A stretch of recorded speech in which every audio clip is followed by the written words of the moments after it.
Chapter 8:16. Lu Feier watched helplessly as the mystical silver fox's palm patted down on her head. She had no doubt that this soft, white and slender hand could smash her head into mud without any effort.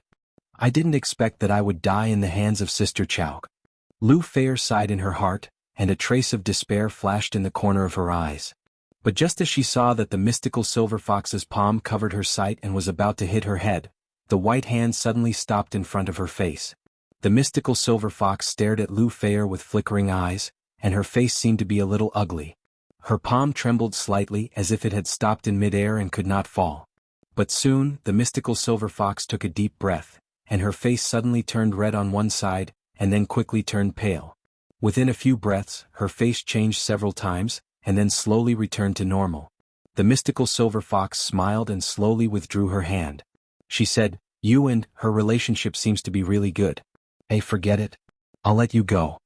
Lu Feier didn't know that at the moment when the mystical silver fox's palm fell, Chao Kefi's memory and divine sense caused trouble in the body of the mystical silver fox, which made her movements a little stiff and inconvenient.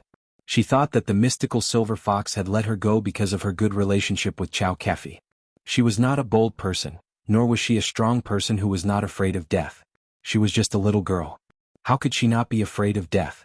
Now that she had rolled over from the ghost gate and saved her life, Lu Feier suddenly felt as if she had collapsed all over. She could hardly stand. Her awe for the mystical silver fox had reached its peak. She looked at the mystical silver fox timidly and whispered worriedly, "You won't kill me?" "What?" The mystical silver fox smiled and said, "You will know in the future. Now, come with me." As she spoke, she grabbed Lu Feier with one hand and picked her up like a baby. Her figure flashed and disappeared in an instant. While the mystical silver fox was fighting with Ao Wushuang, in the downtown of Tianan City, Li Yundong was sitting cross-legged in his room alone. He was silently running his qi while thinking about what had happened today. His cultivation had reached the realm of the unity of heaven and man, and he had a natural sensitivity to danger. This was the sixth sense of an ordinary person. However, the sixth sense of ordinary people was like Duan Yu's 6 meridians divine sword, which sometimes worked, but Li Yundong's premonition was very accurate most of the time. Although Li Yundong didn't know where the danger came from, he could vaguely feel that an inexplicable danger was coming toward him. It was as if he was in the middle of a vast ocean. Although the surface of the sea was still calm, the undercurrent was surging under his feet, and the wind and clouds were surging in the sky. It seemed that the calm sea would be set off in the next second. He really wanted to remind the people around him to pay attention to their safety, but the new year was coming soon. Not only were the little foxes happily preparing for a happy new year, even Zhou Qin and the others who had always been steady, were looking forward to it and had prepared everything early. The atmosphere around him was peaceful, and there was no sign of a storm coming. Li Yundong didn't want to disturb all this and disturb them from having a good new year. Although the new year in China was getting weaker and more people didn't pay attention to the new year, there were still many people who regarded the new year as more important than anything else. No matter how hard it was, they wanted to spend the new year with their families. Li Yundong's parents didn't care about anything. He had been independent since he was a child, and his feelings for his parents were very faint. Now he regarded the little foxes as his family. They wanted to have a happy new year, so of course he couldn't be a disappointment. Besides, what was the purpose of a leader? Could it be that he was using it to boss people around and point fingers at his subordinates? Since he had become the leader, he naturally had to shoulder this responsibility. Although Li Yundong now felt that this position was a little unreliable and that Lu Yi was most likely plotting against him behind his back, Li Yundong was a very responsible man. Since he had sat in this position for a day, he had to think about everything and do his duty for a day. He had to silently pick up all these things and not let the pressure be transferred to Su Chan and the little foxes. Thinking of this, Li Yundong sighed silently. Just as he was about to put these annoying things aside, he heard someone knocking on the door softly. Li Yundong smiled slightly. He didn't even need to guess to know who it was. Almost every night these days the little girl would knock on the door with a very unique rhythm, so that Li Yundong would know that it was her. After a while the door was pushed open. Sure enough, he saw the little girl poking her head in and looking at him with a smile on her face. In the past few nights, the two little lovers had been very affectionate. It was really uncomfortable to be apart for even a second. Although very unpleasant things had happened during the day and there had been a bizarre murder case at night, after the little girl calmed down a little, she came to find Li Yundong again. Li Yundong smiled and waved to the little girl, motioning for her to come in. The little girl quietly closed the door and came to the bed quietly like a thief. She rolled onto the bed and fell into Li Yundong's arms. The little girl raised her head and looked at Li Yundong's face, only to see that there was a hint of worry in the corners of his eyes. She couldn't help asking, "Yundong, are you still thinking about that case?" Li Yundong stroked her face with a smile and said, "It's not just about that. There are other things." Su Chan thought for a moment, then asked very obediently, "Is it about Sister Ziyuan?" Li Yundong shook his head with a smile but soon nodded again. "Yes and no, Ziyuan's matter is only one of them." Su Chan said, "Yundong, a lot of things have happened recently. Which one are you most worried about now?" Li Yundong sighed. "What I'm most worried about is that these seemingly unrelated things are actually the same thing." Su Chan was stunned for a moment, then her eyes slightly widened. "You mean?" Li Yundong nodded slowly. "I always feel that these things happen together. No matter how I look at it, it doesn't seem like a coincidence. It's like a pair of invisible hands weaving everything." Su Chan was shocked. "What do you think someone is controlling?" Li Yundong said softly, "That's alarmist talk. Although people plan, if you want to succeed, you still have to rely on God's will. Many of these things happen strangely. Some seem to be man-made, but some seem to be just coincidences. But when these man-made and coincidental factors come together, it's really too much of a headache." Su Chan let out an on and understood what Li Yundong meant. "You mean if it's purely man-made, then you can still predict and deal with it. But when this man-made matter is mixed with accidental events, it will cause the whole thing to slide into an unpredictable situation. Is that so?"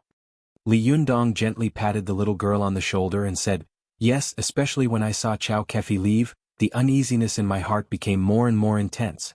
Su Chan couldn't help asking, "Since you're so worried, why didn't you keep her at the beginning?" Li Yundong smiled bitterly. "Keep her? Oh. Tell her, you may be the reincarnation of the mystical silver fox?"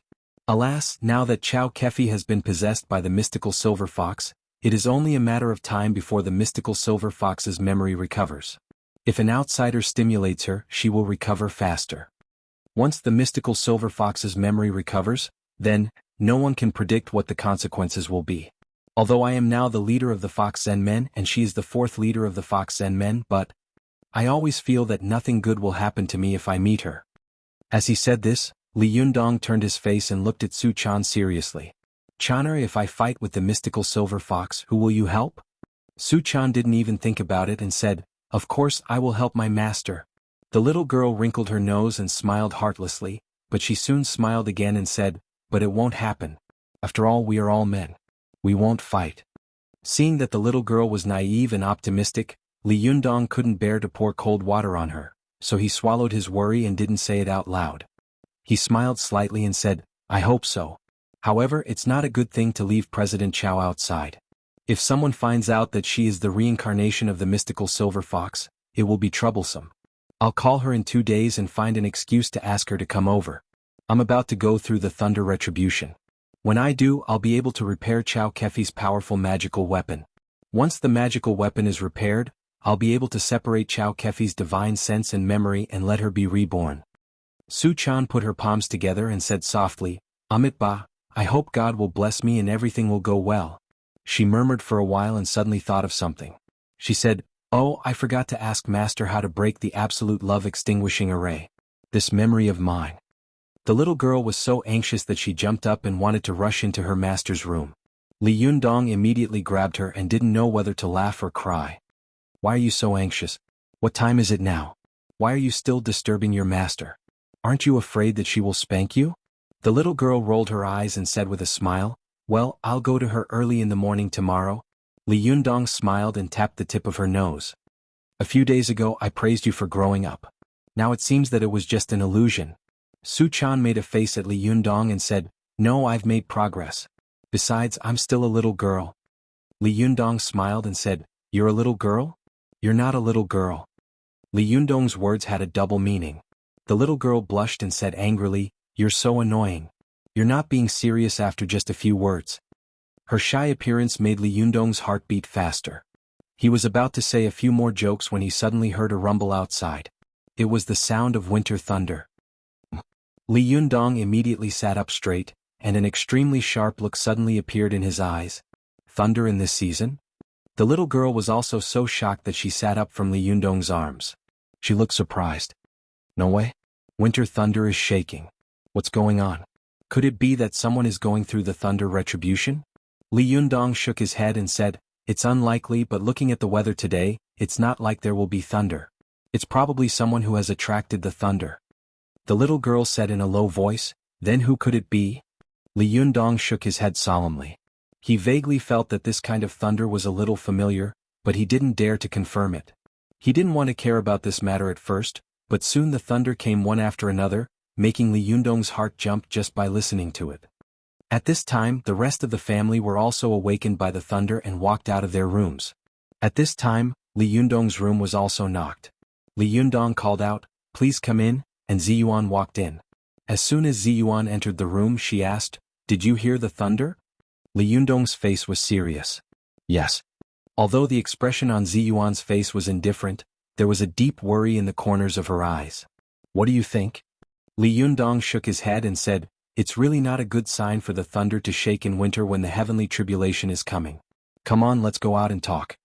Li Yundong walked out of the room and saw that almost everyone in the room had come out, looking in the direction of the thunder in surprise.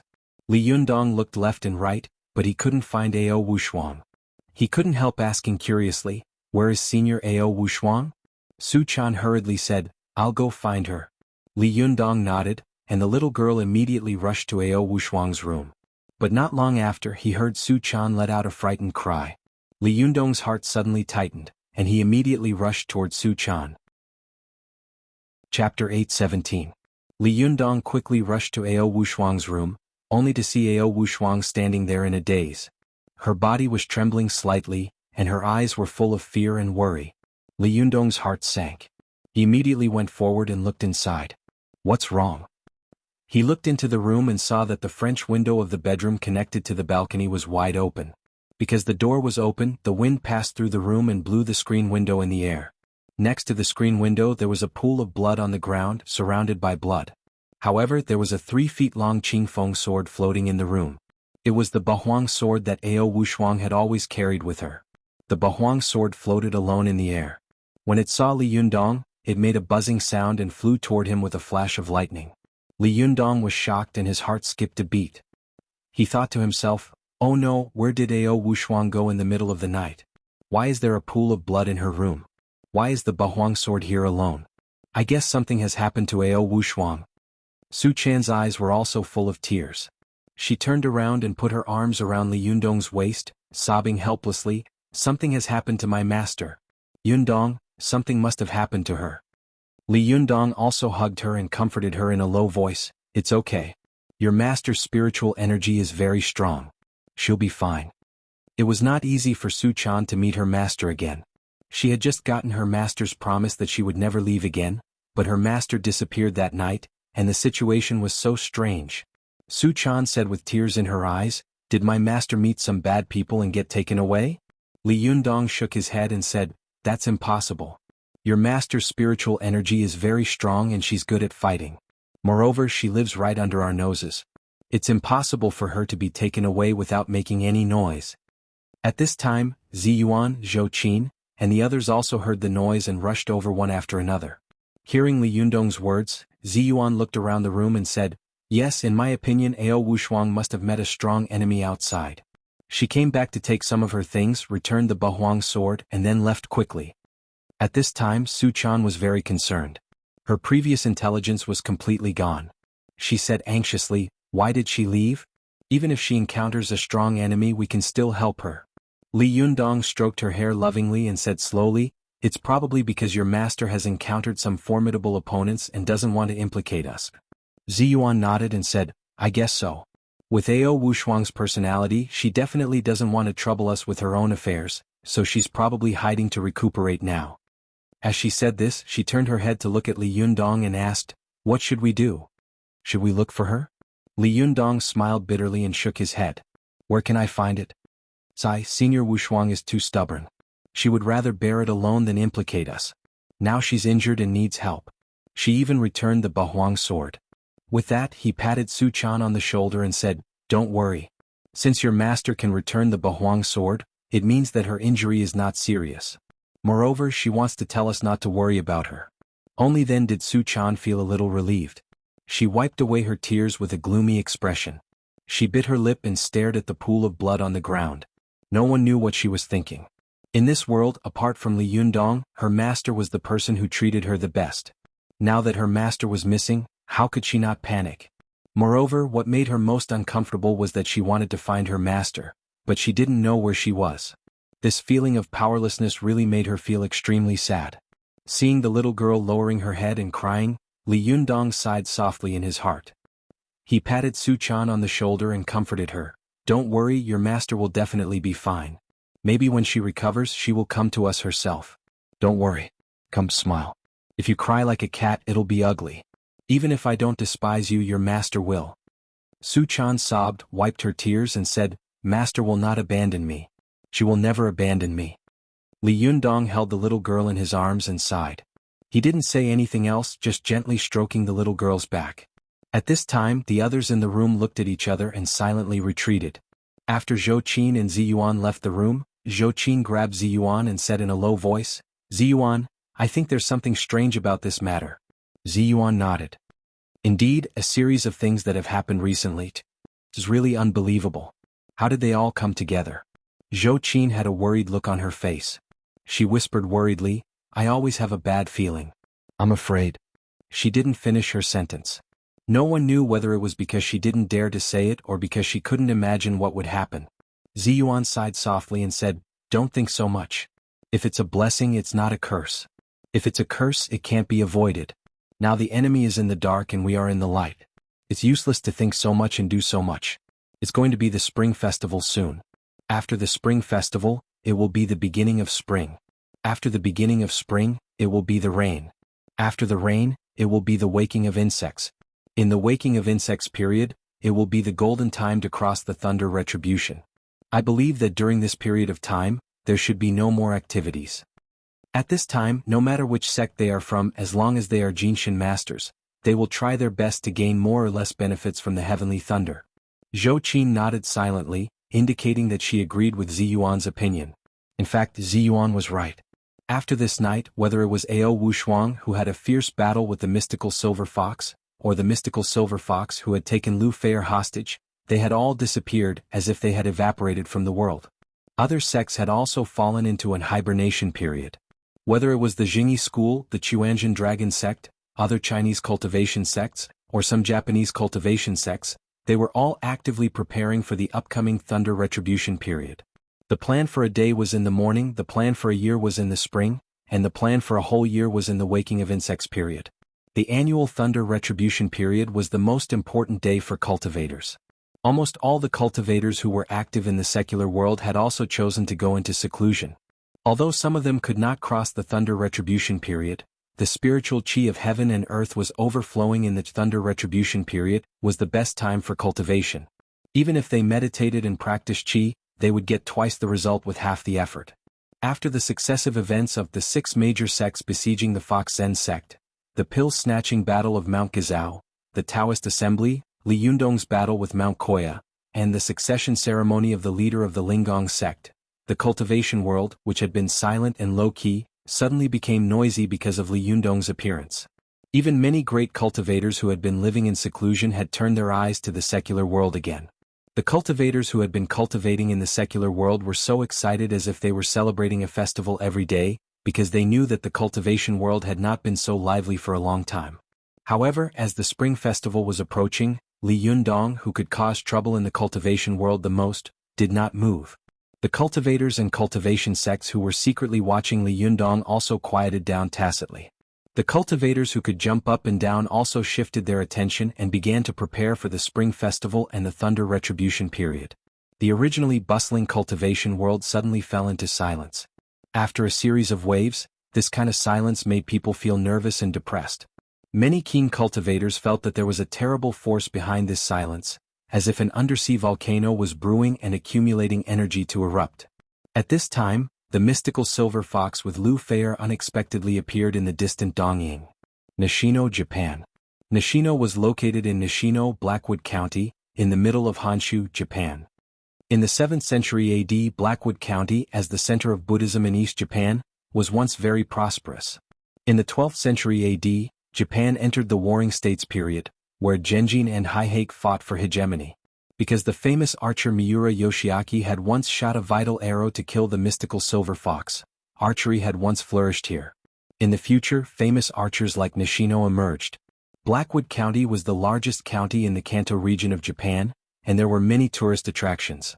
However, when it came to Nishino, every Japanese and tourists who went to Japan would mention Nishino, and when it came to Nishino, no one would not mention the Killing Stone. The mystical silver fox wandered in the Killing Stone scenic area with Lu Fei. She looked around and saw that there were green mountains all around.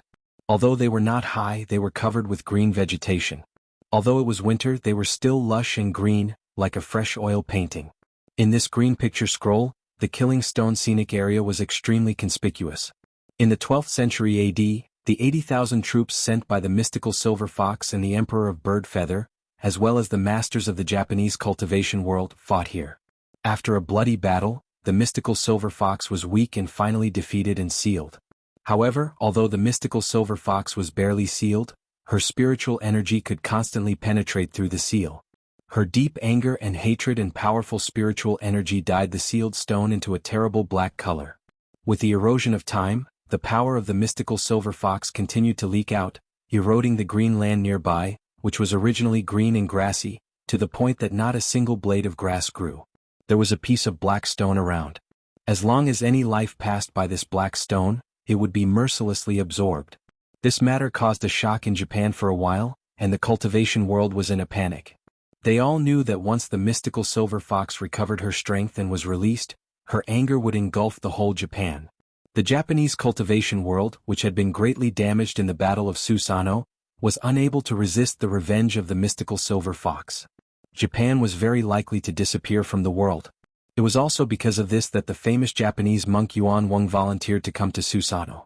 He sat cross-legged under the Killing Stone every day and recited scriptures to suppress the power of the mystical silver fox. Although the mystical silver fox had been sealed and only a small part of its power had seeped out, the endless power was still irresistible to Yuan Wang. Later, the famous Japanese Inyang master Abe personally took action and worked with Yuan Wang to put on a show. Finally, the mystical silver fox was completely sealed. In order to prevent some people with bad intentions from using the sealed mystical silver fox to do something, and at the same time to calm the hearts of the ordinary people of Japan, the Japanese cultivation world announced that the mystical silver fox was dead and the Killing Stone was no longer a threat. At first, the Japanese people didn't believe it at all. It was so easy to fight against 80,000 soldiers and the strong people of the entire Japanese cultivation world. What a joke. But slowly, there were always some bold people who passed by the Killing Stone and found that the Killing Stone in Suyi no longer absorbed life. At this time, the Japanese believed that the mystical silver fox had really died. With the passage of time, the history of the past had become a myth and legend today. The battlefield of the past had also become a famous tourist attraction.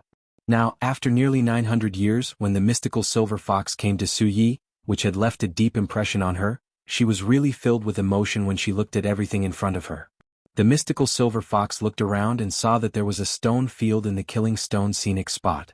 The center of the stone field was full of black stones, which had been polluted by the mystical silver fox's genchi when she had been sealed. On the edge of the stone field, the green grass and the trees, there was a small path made of stones. The path was extremely narrow, and there was a low stone fence beside it. In the distance, there was a simple Japanese-style temple. It was the temple of the eminent monk Yuan Wang. The mystical silver fox looked at the tourists wandering on the path, taking photos everywhere, and then at the lush green vegetation in the distance. She couldn't help but shake her head and sigh. After nearly 900 years, this place had changed so much that she couldn't recognize it. Originally, there was not so much green vegetation here. It was just a barren mountain range, but at this time, it seemed to have become a green sea. She didn't know if it was because of a fierce battle in the past that countless Japanese warriors fell here. Their corpses and blood moistened the land and provided rich nutrition for the vegetation. In the end, this place became like this. After getting along with the mystical silver fox these days, Lu Fei saw that she didn't mean to kill her. She was often in a daze alone, as if she was recalling the glorious days of the past, or as if she was in a daze in the face of this strange world. Apart from that, there was nothing fierce about her. Although she didn't speak much and was arrogant, she could still get along with her. Seeing the mystical silver fox standing quietly in the killing stone scenic spot, her eyes full of vicissitudes, she couldn't help but ask, "Chow. Well, mystical silver fox, why are we here?" Only then did the mystical silver fox come to her senses. She glanced at Lu Fei, and a meaningful smile appeared on the corner of her mouth. She said softly, "Haven't you heard of a saying? The most dangerous place is also the safest place." After saying that, she chuckled and sighed with emotion, "Don't ask so much. Come with me." After that, he walked toward the Stone of Slaughter scenic area. Lu Fei was stunned and had to follow him step by step. He hadn't spoken for a while, so he nagged. "Thank you for your concern. My father-in-law was fine a while ago, but on the last day of the MRI examination, the result was a brain aneurysm. Although it was not big, it made people a little uneasy to think about it. Although the hospital's cold system was very wicked, his father-in-law was only hospitalized for examination. He didn't have a drip, he didn't take drugs, and he didn't have an operation. The hospital was not profitable, so they always wanted to rush his father-in-law out of the hospital.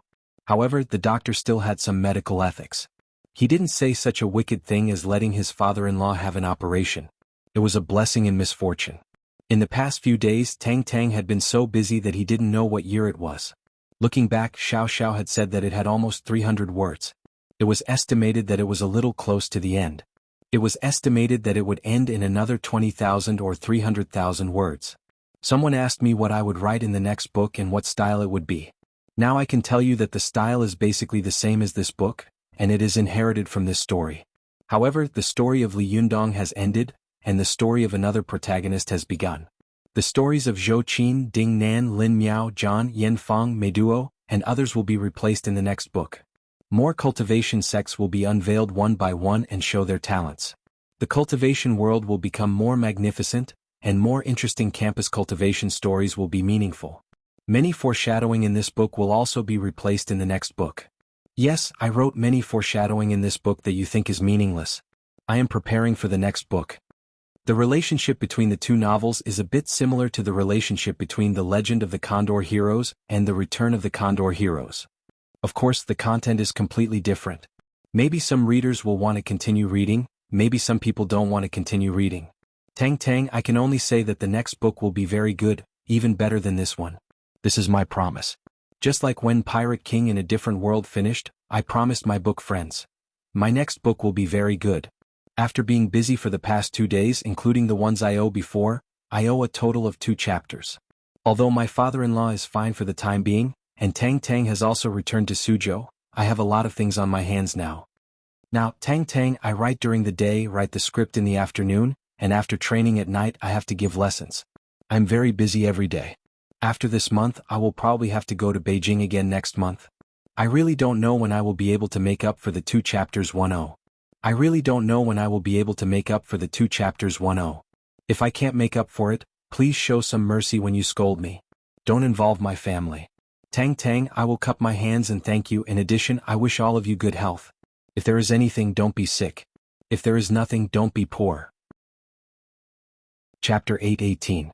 In the murderous stone scenic area of Su Yi, Lu Fei looked around curiously. Although she already knew the identity of the mystical silver fox, she didn't know what the relationship between the mystical silver fox and this place was. She didn't know why the mystical silver fox looked at all this in front of her with such vicissitudes in her eyes, as if she had been here hundreds of years ago. There was a faint smell of sulfur in the air around the murderous stone scenic area, which smelled a little different. There were many tourists here, many of whom were Chinese. Lu Fei heard from the Chinese tour guide that the smell of sulfur was the poisonous gas left by the algae 900 years ago. Originally, the poisonous gas here was so strong that people would die if they got close to it, but after 900 years of evacuation, there was only a little smell of sulfur left.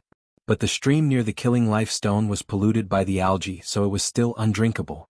But strangely, although the stream was undrinkable, it still had the miraculous effect of beautifying one's face. Therefore, many female tourists gathered in front of the stream. Some held the water in their hands and used it to wash their faces. Some simply emptied the mineral water they carried with them and put the empty bottle into the stream. After filling it with water, they beamed with satisfaction and left. Lu Fei was a rare beauty, but the more beautiful a woman was, the more she loved to be beautiful. Lu Fei saw that many female tourists were washing their faces with water by the stream. She couldn't help squatting down curiously and bending down to hold the water. However, Lu Fei was too beautiful. As soon as she squatted down, the female tourists nearby unconsciously made way for her. They didn't want to stand with her and become her foil. Lu Fei had been with the mystical silver fox for the past few days, so she didn't have the time or condition to do any maintenance, let alone anything like a spa or skin care. At this time she held the water and applied it to her face. She immediately felt that her skin seemed to be greedily absorbing the water, and her face suddenly had a cool and moisturizing feeling.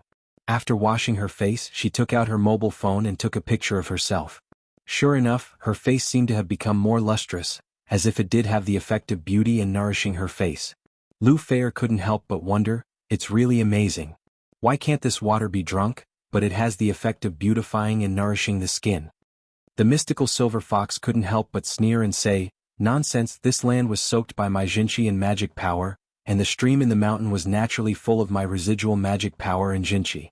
If people drank it at that time, their blood and qi would boil and their meridians would burst and they would die. Although it has been nearly 900 years, and the magic power and true essence that I left behind in the past have almost dissipated, this kind of water is still not something that ordinary people can drink.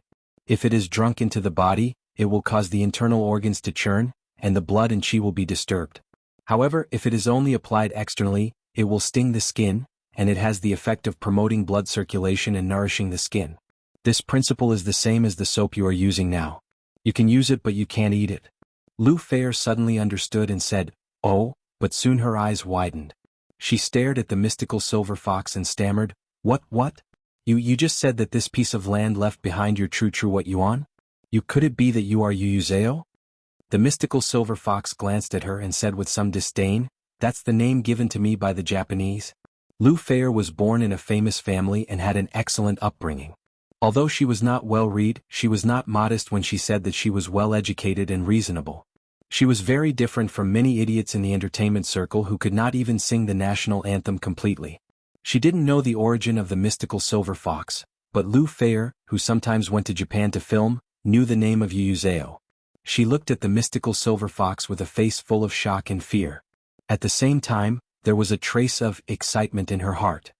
Sister Chao's previous life turned out to be Yu Zhao? But she said that she was the mystical silver fox. Why haven't I heard of the name mystical silver fox? Lu Fei couldn't help but ask the mystical silver fox the question in her heart. Then the mystical silver fox sneered and said meaningfully, do you think that the rulers of all dynasties will like a person like me? Lu Fei blinked her eyes and didn't seem to understand. She didn't know that the mystical silver fox had once caused a great disturbance in the Chinese cultivation world, and even contributed to the destruction of the late Tang dynasty. Since she was driven out by the Chinese cultivation world began to block the mystical silver fox and kill the fox Zen men, which caused the fox Zen men to decline rapidly. The big and small foxes all fled into the deep mountains and forests, not daring to come out easily. Naturally, it was impossible for the rulers of China to pursue a nine-tailed celestial fox that the heavens did not care about. Moreover, no matter whether they believed in Buddhism or Taoism, these two sects hated the mystical silver fox to the extreme and gnashed their teeth. Therefore, in order to get the support of these cultivators, the first thing the emperors had to do was to block any books and oral stories about the mystical silver fox. Slowly, the illustrious reputation of the mystical silver fox was buried in the world of history. However, her name shone in another form in another border country. Of course, the mystical silver fox would not show off the past superficially, so she kept her mouth shut about the past. Lu Fei had to think hard about it and did not dare to ask more questions. After a while, the mystical silver fox continued to walk toward the Stone of Slaughter scenic area, and Lu Fei followed closely behind. The two of them walked along the stone road and finally came to the place where the Stone of Slaughter was located. Lu Fei looked around and saw that there were black stones everywhere in this stone field. In this stone field there were many big and small stone monks. Some of these stone monks were bald, and some had white or red hats on their heads. They looked very interesting with red and white. Lu Fei heard from the tour guide that these stone monks were all erected to commemorate the monks who had chanted scriptures to suppress the demon aura in front of them. The largest of them was the stone statue of monk Yuan Wang. The stone statue of Yuan Wang was sitting cross-legged on the largest black stone of slaughter. There was a stone lotus seat under his feet. He was wearing a hat made of red thread and his hands were pinching his fingers. There were 4 stone monks standing beside him. Beside the stone monk there was a large cube stone. Many tourists here also built stone towers on these black stone of slaughter to commemorate Monk Yuan Wang. They intended to continue to suppress and seal the mystical silver fox. Lu Feier listened to the tour guide's explanation while watching the tourists build up the stone tower. At the same time, she quietly observed the expression of the mystical silver fox out of the corner of her eye. She saw that the mystical silver fox's face was cold, her eyes were full of ridicule, and there was a disdainful sneer on the corner of her mouth. Lu Feier was very worried that with the arrogance of the mystical silver fox, she would kill these civilians. Fortunately, the mystical silver fox just watched coldly from the side and did not do anything excessive. But soon a few bald monks in monk robes passed by this small road. When they headed for the temple on the mountainside, the mystical silver fox's eyes were immediately filled with killing intent. Her whole body became murderous, and the original black eyes in her eyes turned blood red in an instant. Lu Feier was so scared that she shivered. She couldn't help but reach out to grab the mystical silver fox. As soon as the mystical silver fox was pulled by her, it immediately turned its head and stared at Lu Feier with terrifying eyes, without saying a word. Lu Feier was so scared that her scalp exploded. Her blood almost froze. She stammered, What do you want to do? You don't be impulsive." The mystical silver fox's blood-red eyes stared at Lu Feier for a long time. Slowly, the killing intent in her eyes subsided little by little, and her eyes turned from blood-red to pitch black. The mystical silver fox said in an extremely cold voice, "If there is another time, I will kill you first." "Are you kidding me? In those days I killed whoever I wanted to kill. I was so proud of my kindness and enmity. Today you, a little mortal, dare to come and tell me what to do?" Lu Feier was so shocked that her pretty face turned pale. She nodded quickly and didn't dare to say another word. The mystical silver fox glanced at the monk who had left, and the pupils in her eyes instantly shrank into needles. Her sharp eyes shot out like a sharp sword, which was noticed by the two monks at once. They turned around in surprise and looked in the direction of her eyes. But when they turned around, the mystical silver fox had already retracted her gaze, turned around and left slowly. How could the two monks have expected that the mystical silver fox, who had been sealed 900 years ago, was right beside them? She had almost killed them. If they had known this, they would have been scared to death on the spot. After looking at it for a while, the two monks found nothing unusual, so they turned around and left. The mystical silver fox walked along the road to the hotel near the scenic spot. When they arrived at the hotel, Lu Feier couldn't help but ask boldly, "Are we staying here today?" The mystical silver fox didn't look back and said, "Is there anything strange?" Lu Feier said in a low voice, "Chow. No, you don't seem to have a carry-on bag, passport and money." The mystical silver fox said casually, "Don't you have it?" Hearing this, Lu Feier was stunned. She said in a low voice, "My bag was also lost when the car was smashed. If you hadn't taken me here, I wouldn't have been able to enter the country." The mystical silver fox thought for a moment and said in a cold voice, "Then kill all the people in this hotel." After that, she stepped in. Lu Feier was stunned. She watched the mystical silver fox walk into the hotel. She wanted to stop it, but she remembered the warning of the mystical silver fox before. She didn't dare to persuade it again, for fear that the big devil would be angry and kill her as well. Lu Feier was stunned for a while. Suddenly she couldn't help but shout in panic. She chased after the mystical silver fox and walked in. At this time, no one in the Japanese cultivation world noticed that the mystical silver fox had returned to the old place and returned to their land. She was hiding in the dark and watching them covetously, ready to launch a terrible attack on the Japanese cultivation world at any time. Chapter 8:19. The mystical silver fox did not immediately launch a crazy revenge on the Japanese cultivation world.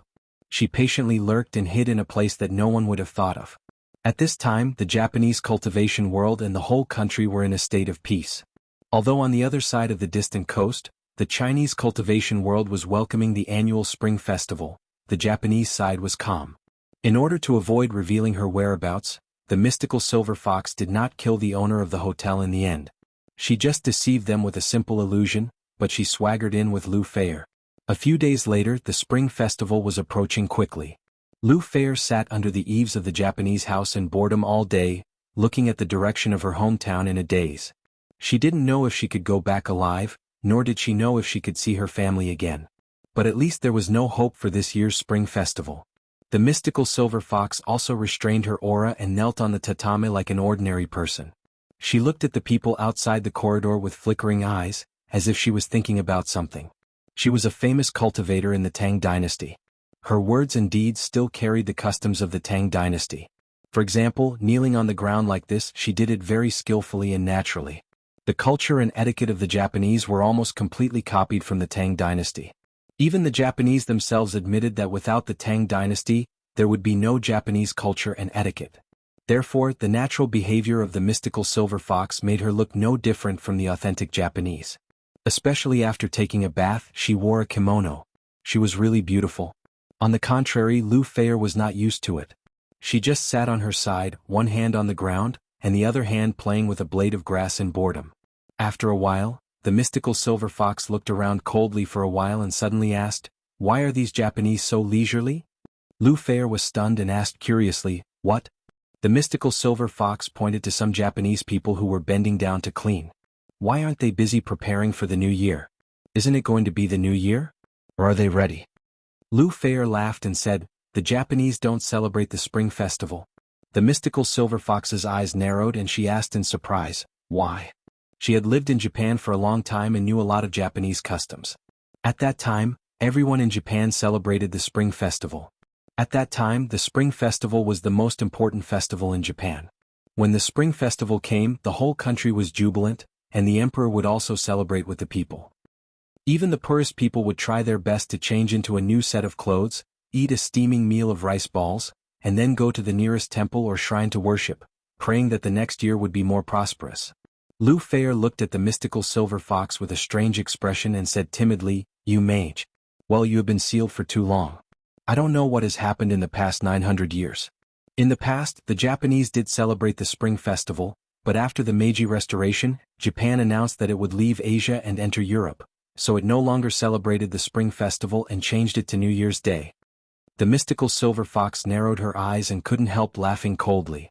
Even in the era when she was sealed, the reign of the Emperor Nyoyu corresponded to the period of Emperor Huizong and Emperor Qinzong of Song. At that time, the northern Song dynasty died out and the southern Song dynasty was established. Although the Song dynasty was surrounded by Liao, Jin and Xixia at that time, it was besieged on all sides. The military was low and the politics were rotten, but the incomparably powerful Han civilization still radiated throughout Southeast Asia. Almost all countries in Southeast Asia respected the Chinese civilization.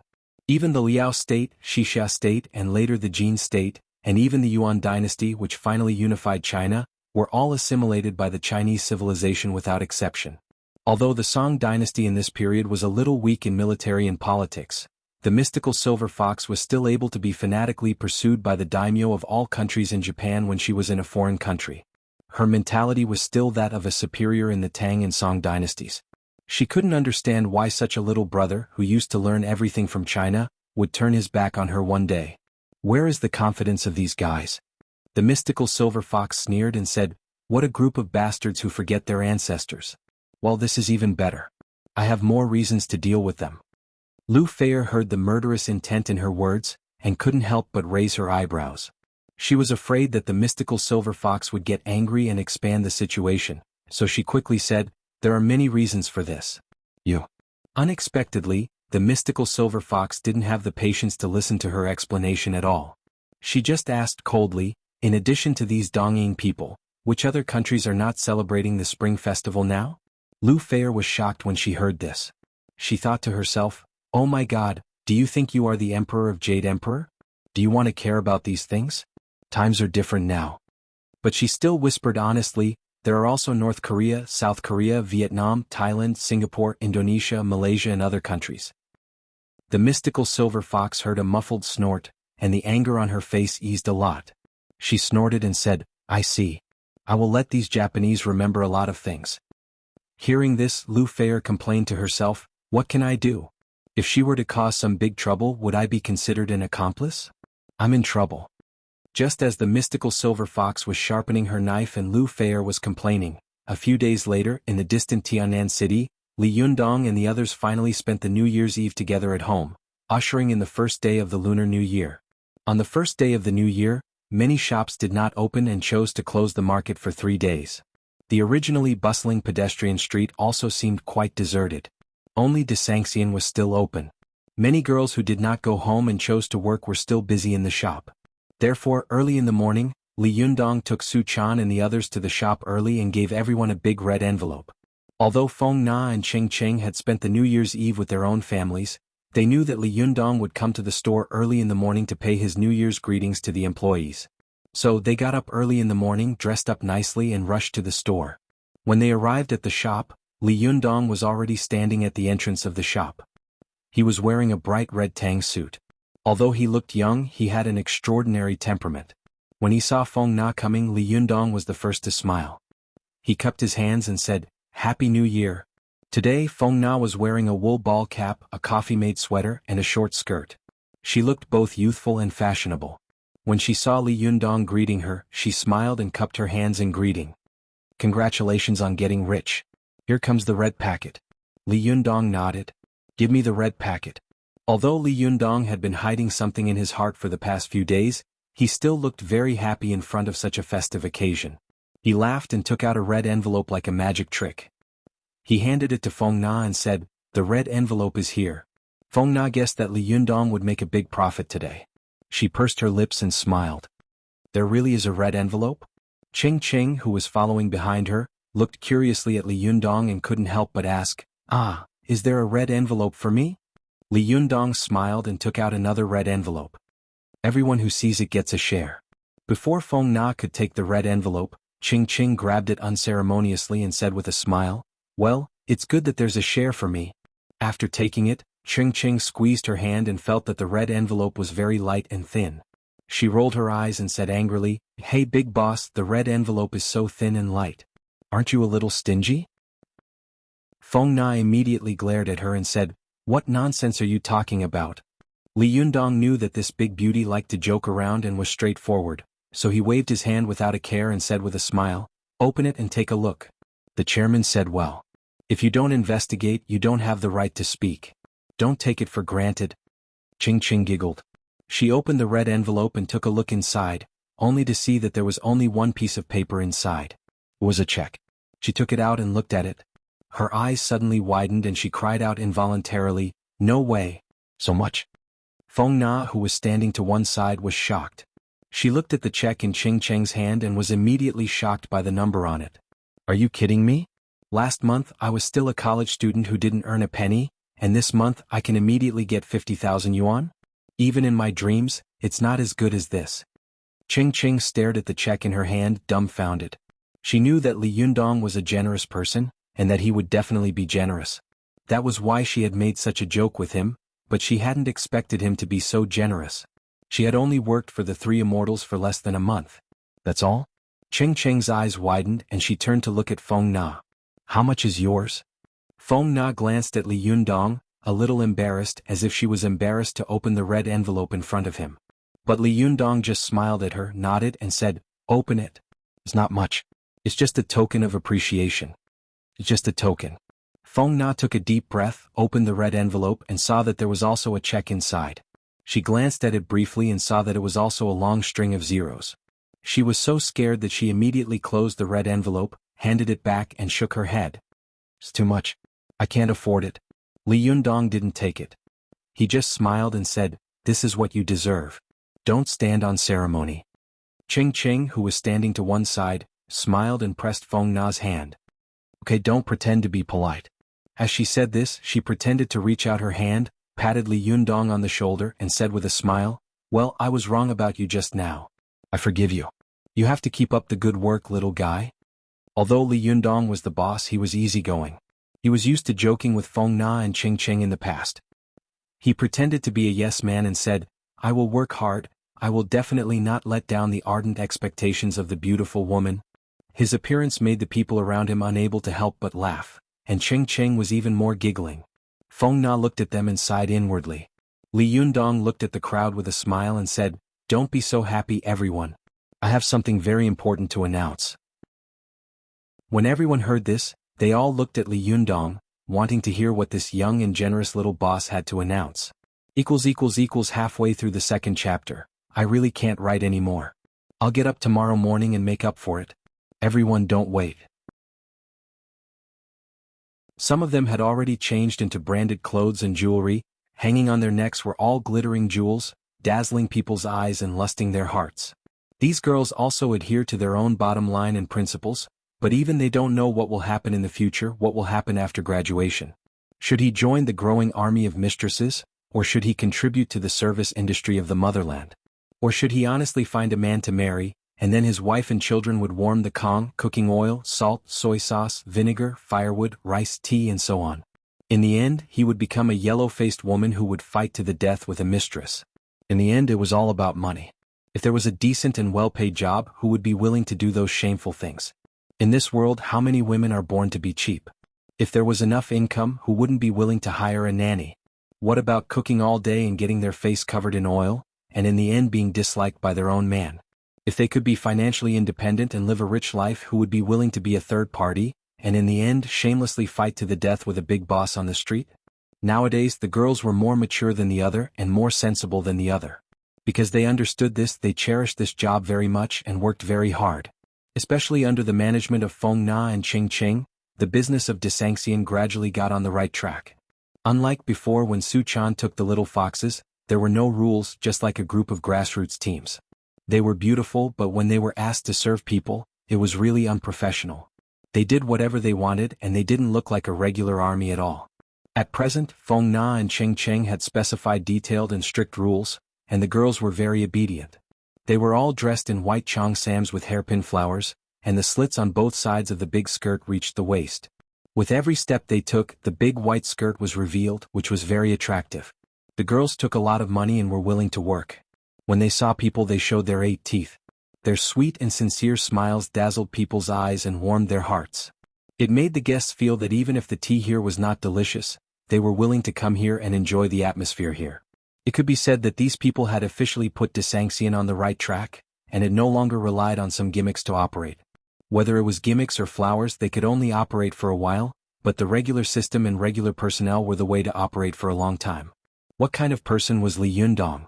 Naturally, he saw the change in desanxian at a glance, so he did not hesitate to announce this decision. When the girls heard Li Yundong's words, they immediately set up a temple for Li Yundong and burned incense and worshipped Buddha every day. One by one, they cheered, and their delicate voices shook the sky, attracting the attention of the few pedestrians on the pedestrian street. Although Ziyuan and Zhou Qin felt that Li Yundong's decision was a little abrupt and a little anxious, they were very understanding and did not oppose it. Moreover, when they saw the girls smiling from the bottom of their hearts, they also felt warm in their hearts. It could be said that they had released a lot of their suppressed feelings these days. Zhou Qin walked to Li Yundong's side and asked the girls, "What about your studies?" Some of the more courageous girls said carelessly, "With such a good job, as long as we can do it for a long time, why do we still need to go to school? What kind of crap are we learning in school? How many of us will be able to use it after we leave school?" Immediately, a girl echoed, "Yes, yes, Boss Lee, we should learn from you. Didn't you also drop out of school halfway and start a business from scratch? We will follow you." The girls giggled, but some of the more mature ones just smiled and did not say anything. Presumably, they still thought that studies were more important. In their opinion, this job was indeed good, but what if the tea house collapsed in the future? Or what if Li Yundong did not care about them? Then what would they do? The weather was unpredictable and people could have misfortunes and blessings. It was better to have some proof. Li Yundong glanced around and saw the attitude of the girls. He couldn't help laughing, waved his hand and said, "Don't learn from me. I'm not a good example. If you want to finish your studies, I won't stop you. In the future, when you finish your studies, if you want to come here, I will wait for you. Personally, I don't encourage you to take a break from school to work here. I think if you have some easy courses, you can choose to work here when you are free. You can go back when you are free. Then you can take turns to work here. Isn't this the best of both worlds?" Hearing this, the girls were all overjoyed. They could not wait to hug Li Yundong and give him 2 bites. Of course, they could only think about this in their hearts. Which girl didn't want to be Li Yundong's real girlfriend? But the girl named Su Chan was so beautiful and charming that it made people feel inferior. Even a blind man could see how much Li Yundong doted on her. And these days they had heard from Feng Na and Ching Ching that Li Yundong was faithful to his love, which made them sigh. In today's world, where could there be such a good man? Since Li Yundong was a gentleman, they couldn't let him look at them.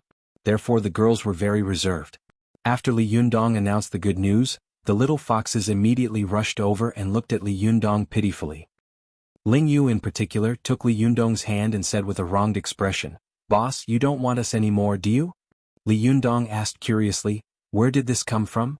Ling Yu said pitifully, "You've turned all of them into regular customers. What should we do?" Li Yundong laughed and said, "Nonsense. You've been showing off all day long. Don't you feel ashamed? I feel ashamed for you. Don't make trouble. I won't give you any less money in the future. Just stay at home." When the little foxes heard this, their eyes lit up. "I won't give you any less pocket money?" The only thing the little foxes cared about was whether their pocket money would be less or not. As for whether they would work or not, that was secondary. If they could stay at home all day long, cultivating, watching soap operas and spending money at the same time, why couldn't they live such a life? Li Yundong didn't know whether to laugh or cry as he looked at these greedy foxes. He poked their heads one by one with his fingers and said, "Well, go do what you need to do." The little foxes dispersed in an uproar. Some picked up the paper flowers they had prepared and scattered them high. Some held up poles and shook the firecrackers on them. Some lit incense sticks and covered their ears with their hands while lighting the firecrackers hanging high on the poles. It was a bustling and lively scene. Li Yundong turned his head and saw Su Chan looking at them enviously. Her eyes flashed. Li Yundong gently pushed her and whispered, "If you want to play, go and play." Su Chan looked back at Li Yundong and said tentatively, "Can I?" Li Yundong nodded with a smile. Only then did Su Chan break into a smile and sneak into the crowd. Although Su Chan had been a little depressed these days because of Ao Wushuang, it was the Spring Festival, and there was a festive and peaceful atmosphere everywhere. She couldn't help but be happy with the little foxes. She took the little foxes to hold a string of firecrackers and hang them high at the entrance of the shop. She took a lit incense candle handed by the little fox and lit the fuse of the firecrackers with the flame in front of her. As soon as she lit it, the fuse began to burn, and a thunderous sound of firecrackers suddenly rang out. Although she was used to the scene of fighting, the amazing sound of the firecrackers still made the little girl a little unable to stand it. She covered her ears and hid aside, grinning. The little foxes also covered their ears and laughed at the crackling firecrackers. Some of them were talking loudly, but the loud sound of the firecrackers made it difficult for them to hear each other clearly even when they were talking face to face. But after a while, the girls of Tiannan University and the little foxes in the shop all shouted, "It's the Spring Festival. Happy New Year." The girls' voices were neat and crisp, but even the deafening sound of firecrackers could not cover them up. They floated up to the sky and did not dissipate for a long time. There was a mistake in yesterday's update. I typed one more word. It should be that South Korea and other countries are still celebrating the Spring Festival, and I typed one more word in the question of the mystical silver fox with mystical luck. The meaning is completely different. It's really a mistake.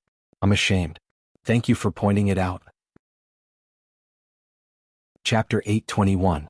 A group of girls were having a good time at the entrance of the Desangxian Gate. This street had almost become their territory.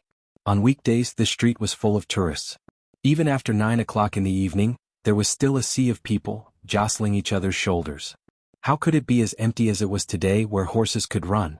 These days, the little foxes had been cooped up at home for a long time. After coming out, they were like prisoners, laughing wildly.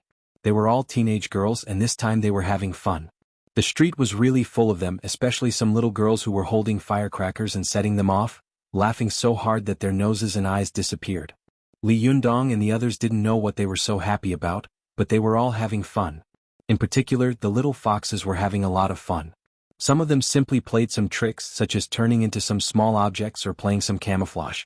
The girls of Tiannan University stared at them with their eyes wide open, thinking that they were all female versions of Lu Qian. The little foxes were having a good time, but Su Chan still couldn't play.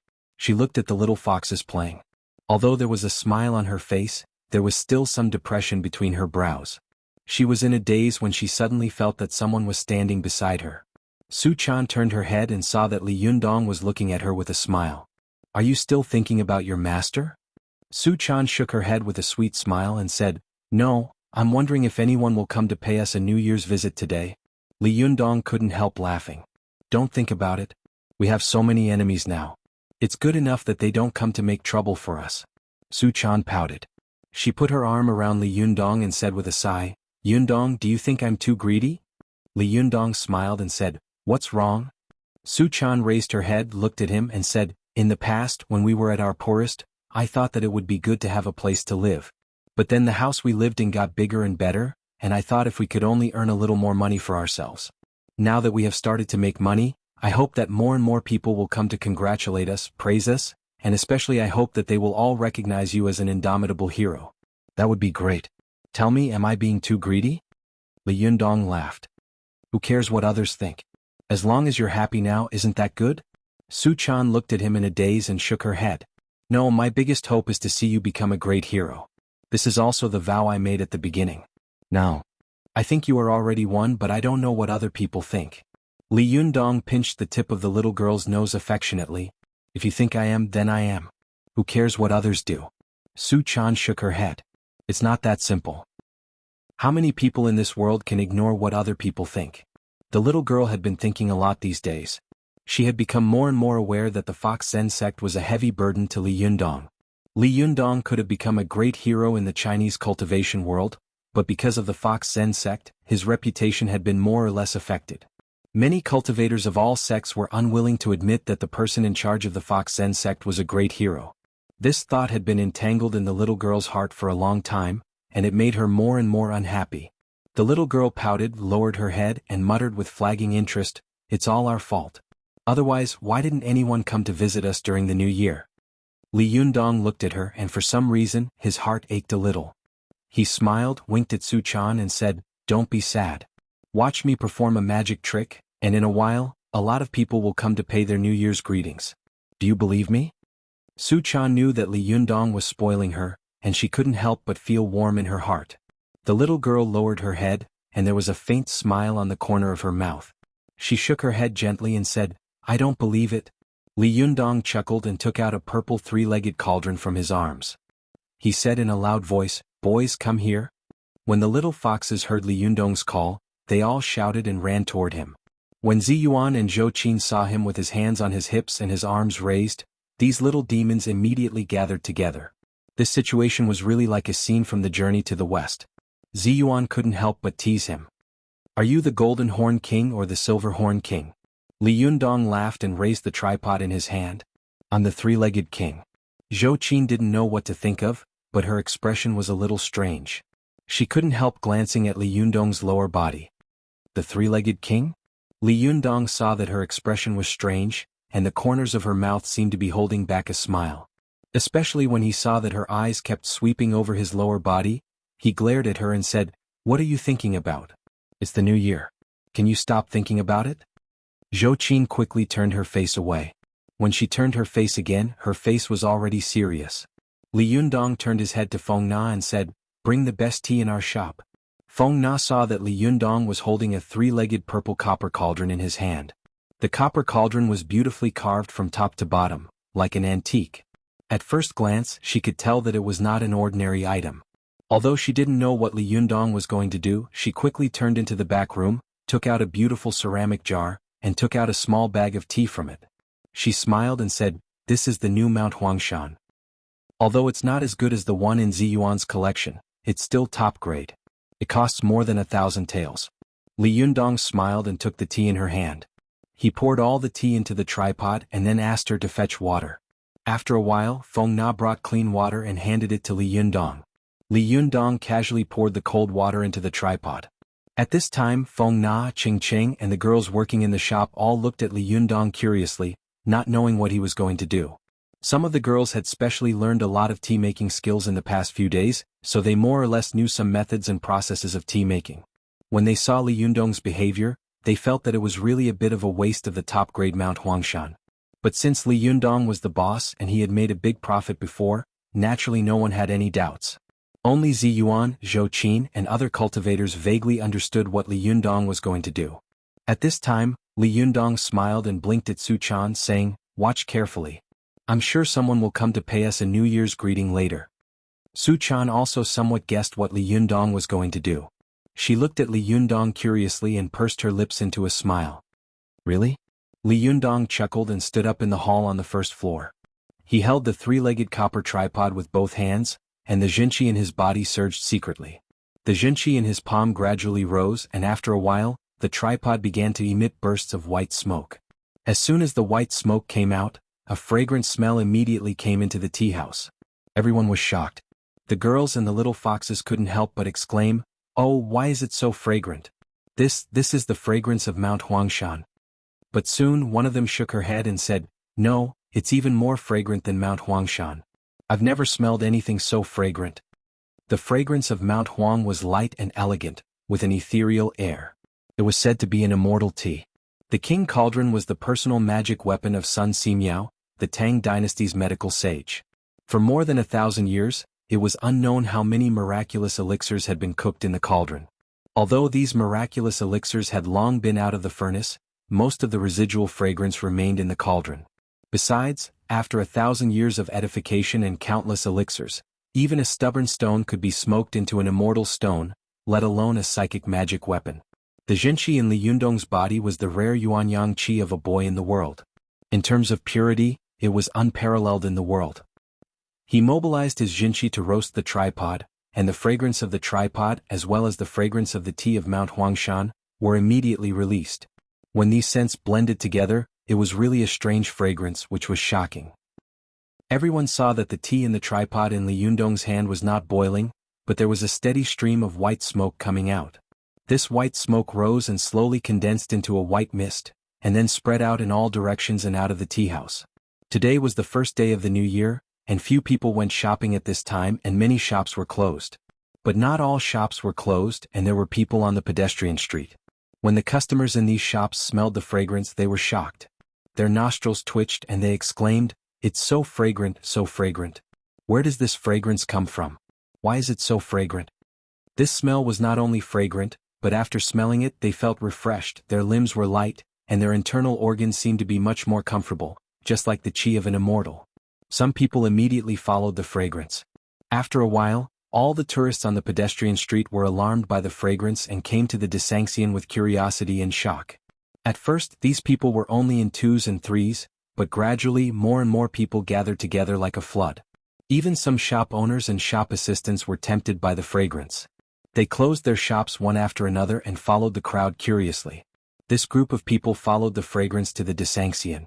When they fixed their eyes on it, they saw that the antique tea house with flying eaves and arches was shrouded in a cloud of white mist, as if it was a fairyland on earth. At this time, coupled with the strange fragrance, which was intoxicating, they were all shocked. Some people who had never been here could not help but exclaim, "There is such a place on the pedestrian street? What kind of place is this?" Some people who knew immediately became curious. "Hey, you don't know, right? This is the most popular tea house in Tianan City now. It's called the Desangxian. The tea inside is fragrant and good, and the tea attendants are beautiful and docile." Tut tut. Those who had not seen the tea attendants in the Desangxian did not think much of these beautiful tea attendants for a while. They only felt the fragrance coming from the tea house, and they all thought at the same time, "After drinking the tea in this tea house, will I become an immortal? Even if I can't become an immortal, it must be good to prolong my life." Immediately some tourists shouted, "This tea house is open today. Let's go and get some tea." The crowd suddenly burst into laughter and rushed to the entrance of the Desangxian. They rushed to the entrance, only to see a handsome man standing at the entrance, holding a three-legged bronze tripod in his hands, looking at them with a smile. This man had an extraordinary bearing. Although he did not say a word, he had a different kind of majesty, so they did not dare to offend him easily. For a moment, the noisy street became quiet. Many people were shocked by Li Yundong's majesty and didn't know what to say for a while, but some people hid in the crowd and said boldly, "Boss, Happy New Year. What's so fragrant? Is it tea? Can you share a cup with us?" With someone taking the lead, everyone immediately followed suit. They all said with a smile, "Yes, Happy New Year. Let's have a cup of tea." Li Yundong couldn't help but laugh. He turned to Su Chan and blinked. "Did you see that? Are there a lot of people coming to pay us a New Year's greeting?" Chapter 822. Hearing Li Yundong's words, many people understood that Li Yundong had made such a big noise just to make Su Chan happy. Except for Li Yundong, the rest of the Desangxian were all women. They all looked at Su Chan enviously, wishing that there was such a man who could coax and pamper them like this. Ziyuan and Zhou Qin looked at each other and shook their heads in their hearts. Zhou Qin felt a little sour in her heart, so she changed the topic and whispered, "This is a good opportunity for publicity." However, Ziyuan fixed her eyes on Li Yundong and said, "If he becomes the emperor, he must be a guy like King Yu of Zhou." In order to make a girl happy, he can also do things like burning a beacon to tease the feudal vassals. Zhou Qin looked at Li Yundong and sighed faintly. Yes, but who is Bao Si? Ziyuan immediately glanced at Zhou Qin and felt a little strange in her heart. Meishi in the Xia dynasty, Daji in the Shang dynasty, Bao Si in the Zhou dynasty, and Liji in the spring and autumn period were the four great foxes recognized by China since ancient times. They were also known as the four enchantresses. Zhou Qin's words were very appropriate for the occasion and had a deep meaning. Zhou Qin saw Ziyuan looking at her meaningfully, and she also came to her senses.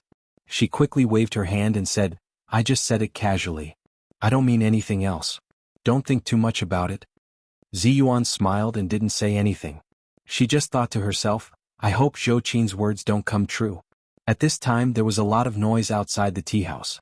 These people were all attracted by the strange fragrance and wanted to ask for a cup of tea. Li Yundong turned his head and said to Su Chan with a smile, Do you want to give it to me? When Su Chan saw that Li Yundong had made such a big noise for her, she felt really sweet in her heart. She was moved and guilty at the same time. She said with some fear, Yundong, this is not good, is it? Li Yundong smiled and said, What's wrong with it? Nothing is more important than your happiness.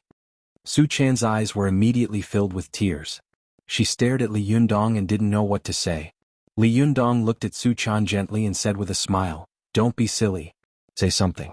We're all waiting for you. Only then did Su Chan wipe her tears and break into a smile. Of course. It's the new year today. Li Yundong chuckled and turned to Feng Na. Set up a long table and bring a row of teacups. Feng Na glanced at Su Chan enviously, then turned around and left. At this time the girls in the shop did not wait for her instructions. One by one they put the tea table together and placed small teacups on it. Li Yundong held the Medicine King tripod with one hand, tilted it slightly, and poured the tea in the tripod into the teacup. Everyone could see that the copper tripod in his hand weighed at least 20 to 30 kilograms, but Li Yundong lifted it with one hand as if it were light. Although he was pouring tea at an angle and there was no spout on the tripod stove, he did not spill a drop of water on the table, showing his extremely brilliant kung fu. The people outside the building were all amateurs of cultivation. Although they couldn't understand Li Yundong's kung fu, as the saying goes, amateurs were just watching the fun. Li Yundong poured the tea in a row, and his movements were as smooth as flowing water. There was no delay at all and he was extremely elegant. The crowd suddenly cheered and Li Yundong also said with a smile, Come on, everyone has a cup. Everyone who sees it has a share. The girls of Desanxian, who had just turned into the official members, immediately carried tea trays and brought tea to the crowd. All of them were smiling and talking. The delicate fragrance of the girls seemed to blend with the fragrance of the tea, making people more and more intoxicated. After everyone took the teacups, they saw that they were the smallest teacups, which could only hold one tail of tea at most. It was okay to take a sip, but if they were thirsty and drank it all at once, it would not be enough to quench their thirst. However, there was a faint green color in the clear tea, which made people think that it was immortal tea. Some people couldn't bear it and didn't care about their faces. They raised their heads and drank the tea as if they were drinking white wine. Although the amount was small, the tea was made with Huangshan Maofeng as a guide, and Li Yundong used his boy Yuanyang Qi to drive the Medicine King tripod to refine it. Among the three, although the high-grade Huangshan Maofeng could be bought, Li Yundong's boy Yuanyang Qi and the peerless immortal Qi of the Medicine King tripod could not be bought with money. When the three of them were combined into one, the tea that was brewed was truly wondrous. It was equivalent to everyone taking a miraculous elixir.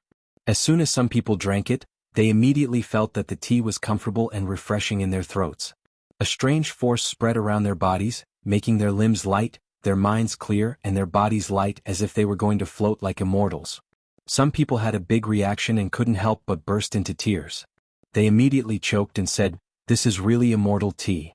I've never drunk such delicious tea. Those who hadn't drunk the tea looked at these people with tears streaming down their faces in surprise, as if they were looking at crazy people.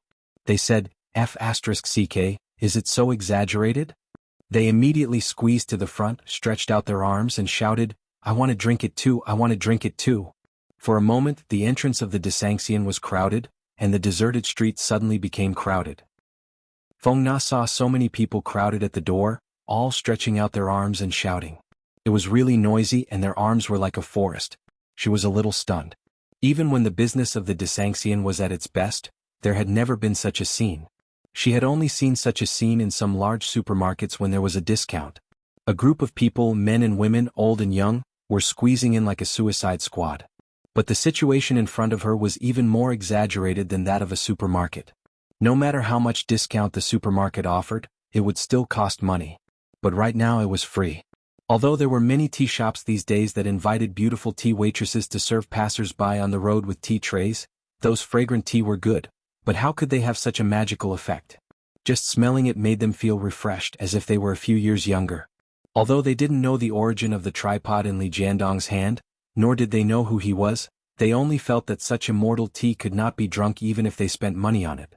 If they didn't take advantage of this opportunity to have a good taste today, wouldn't it be a great loss?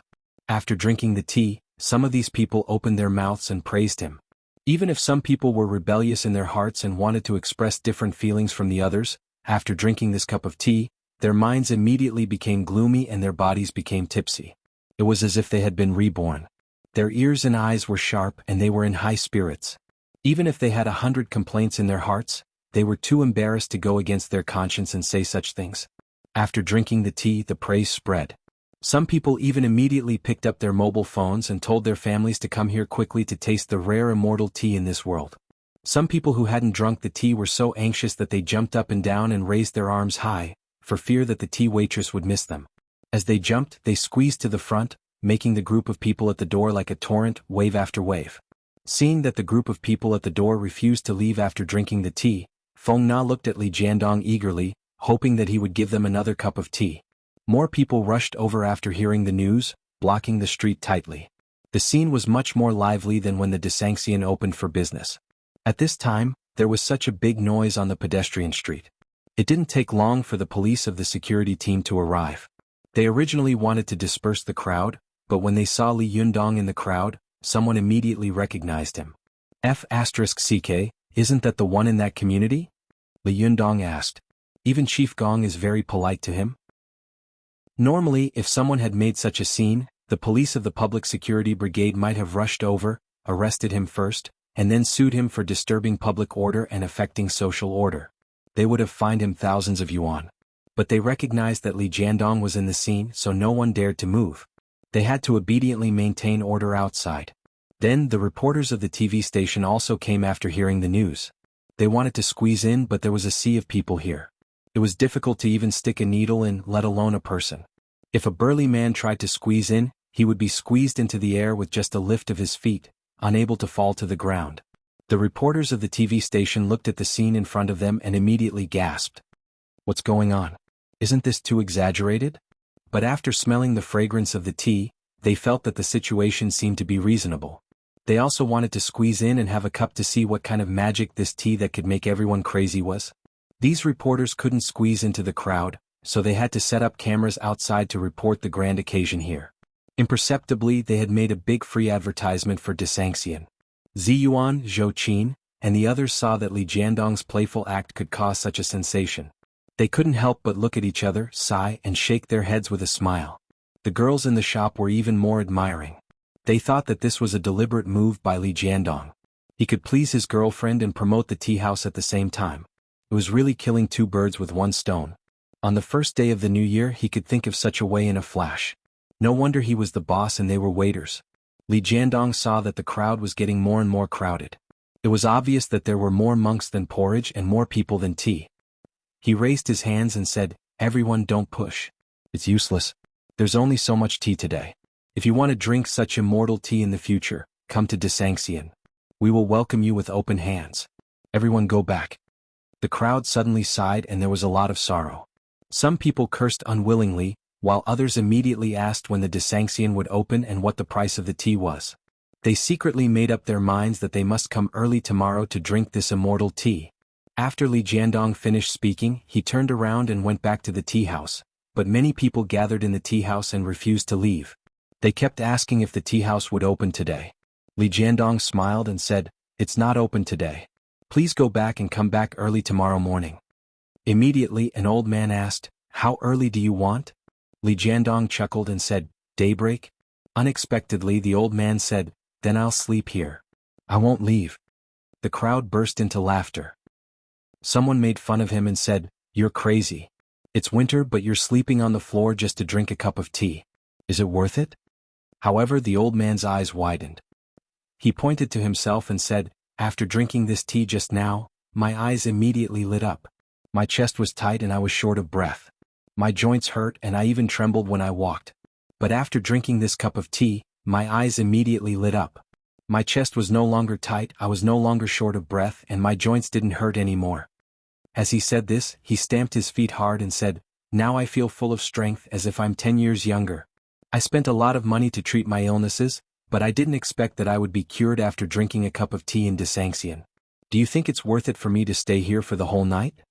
Some of the crowd laughed and said, it's worth it, of course it's worth it. There were also people who had not drunk the tea who shouted, you must be a shill. Don't say it, how could it be so exaggerated? Who would believe it? The old man suddenly became furious. Just as he was about to speak, he suddenly heard the voice of a healthy old man not far away. I believe it.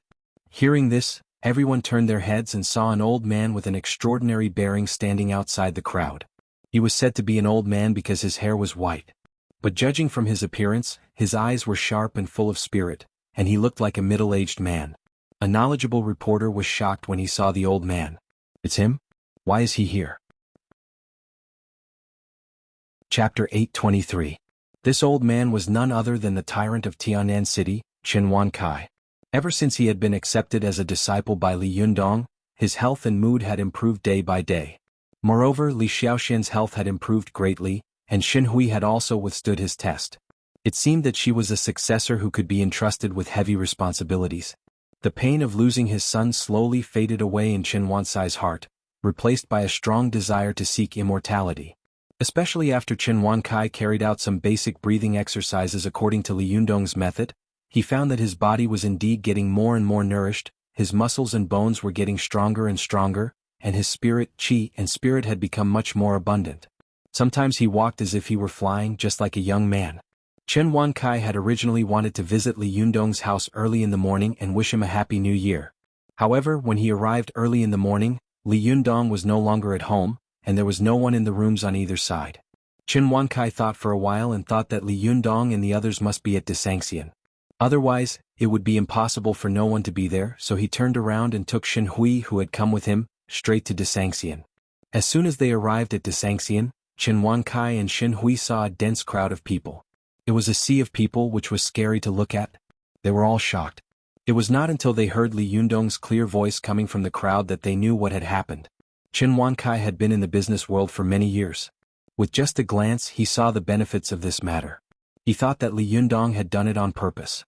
He secretly admired him in his heart, so he smiled and said to Xin Hui, fortunately, my young master was not born a few years earlier. Xin Hui was also in a good mood these days. When she saw her father's rare smile, she asked, why did you say that he was not born a few years earlier? Chen Wankai laughed and said, if he had been born a few years earlier, there would have been no chance for me to make a name for myself in the business world. Xin Hui smiled. There are different levels of knowledge and different professions. Everyone has their own talents. Chen Wankai glanced at her and suddenly asked, do you think there's anything my master can't do?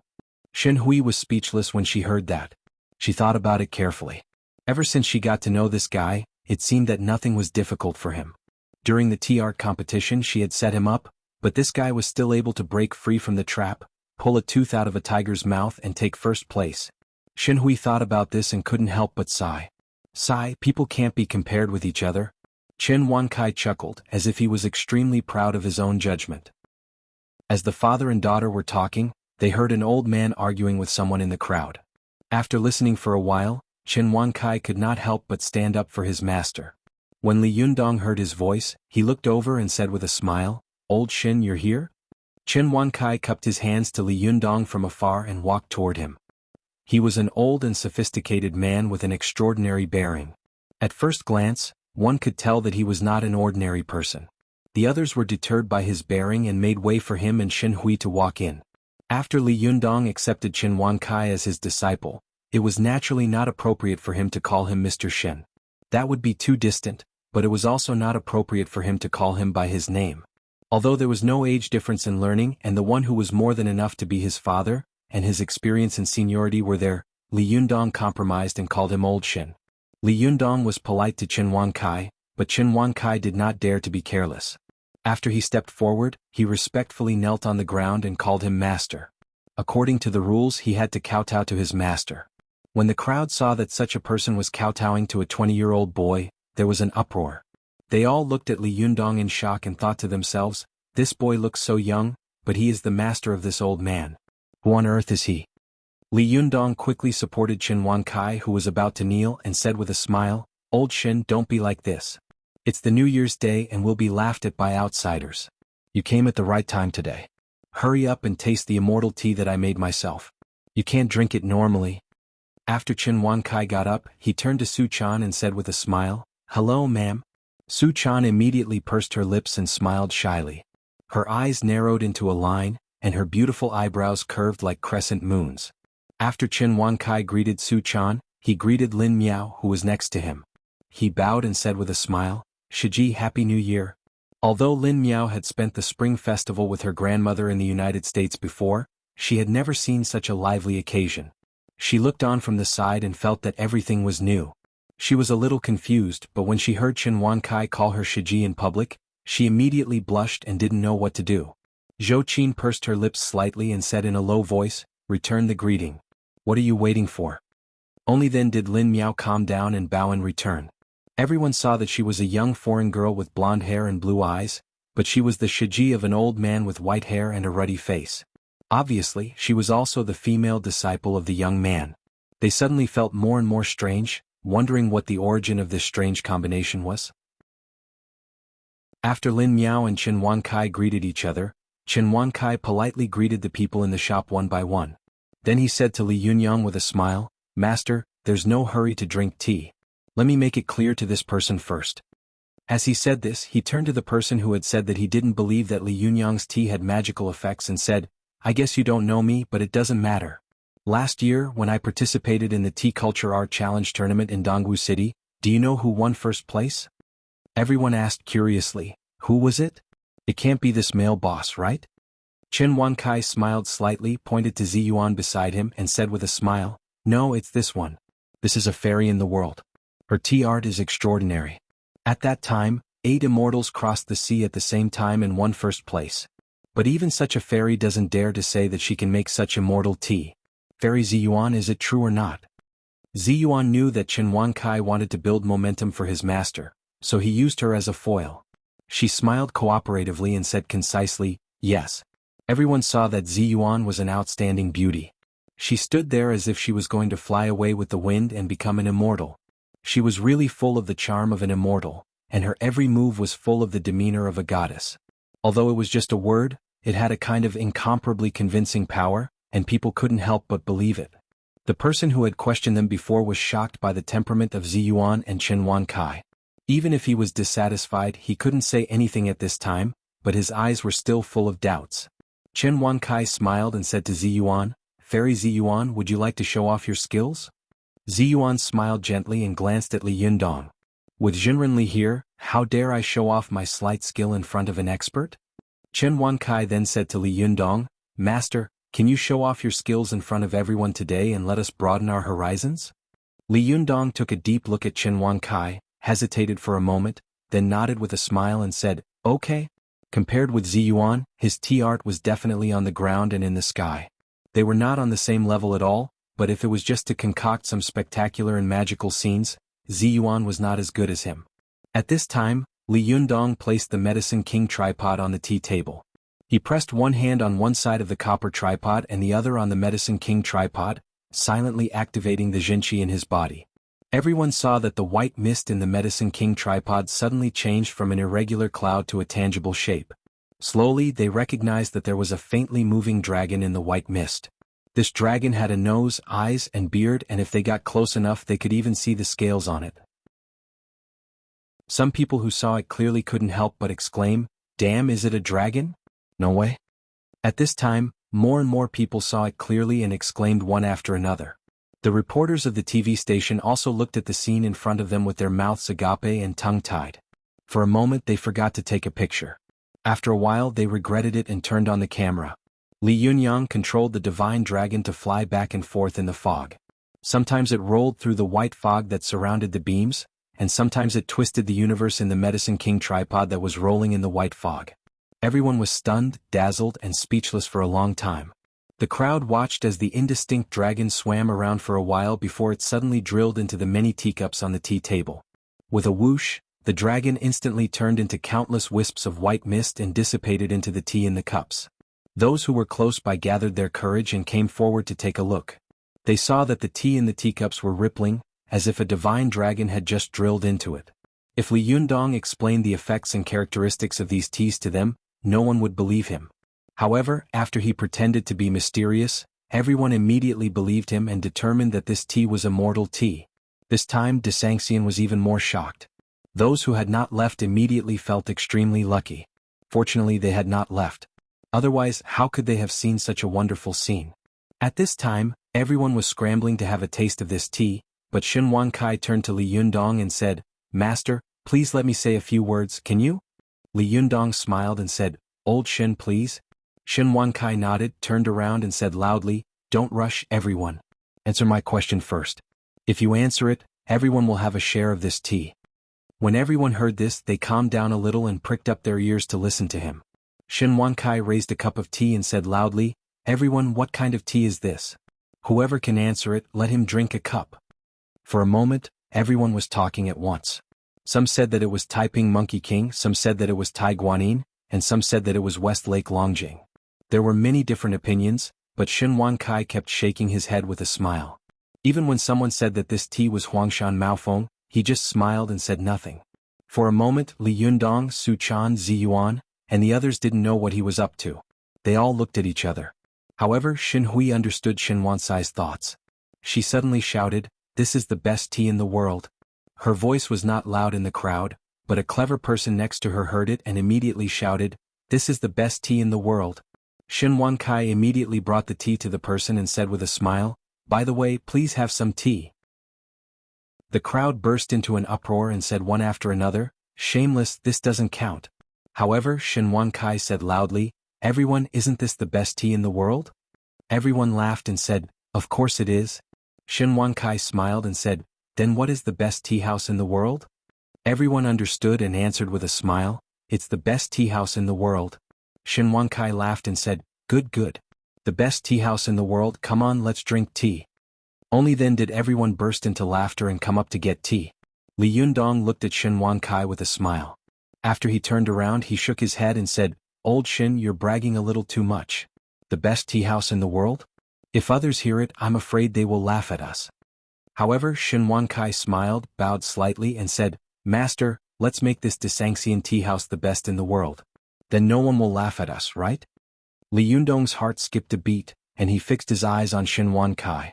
After a while, he reached out to hold Xin Wankai and said slowly, "Well, then let's work together to make Desangxian the best tea house in the world." Xin Wankai was overjoyed. He held Li Yundong's hand tightly with both hands, shook it hard and said in a genteel manner, "I dare not to follow your orders." The young and old looked at each other and smiled without saying anything.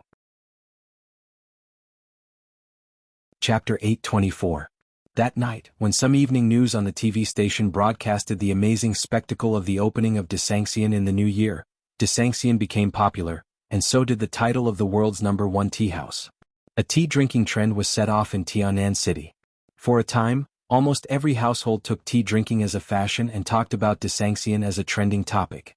Even many wealthy businessmen in the surrounding cities were alarmed and specially drove to Desangxian in Tianan City to buy first-grade immortal tea. Bubble. Book. ******. Although the Japanese had driven the business of Desangxian to boom, Li Yundong, Feng Na, and the others knew very well that it was impossible for the Japanese to visit Desangxian from thousands of miles away all the time.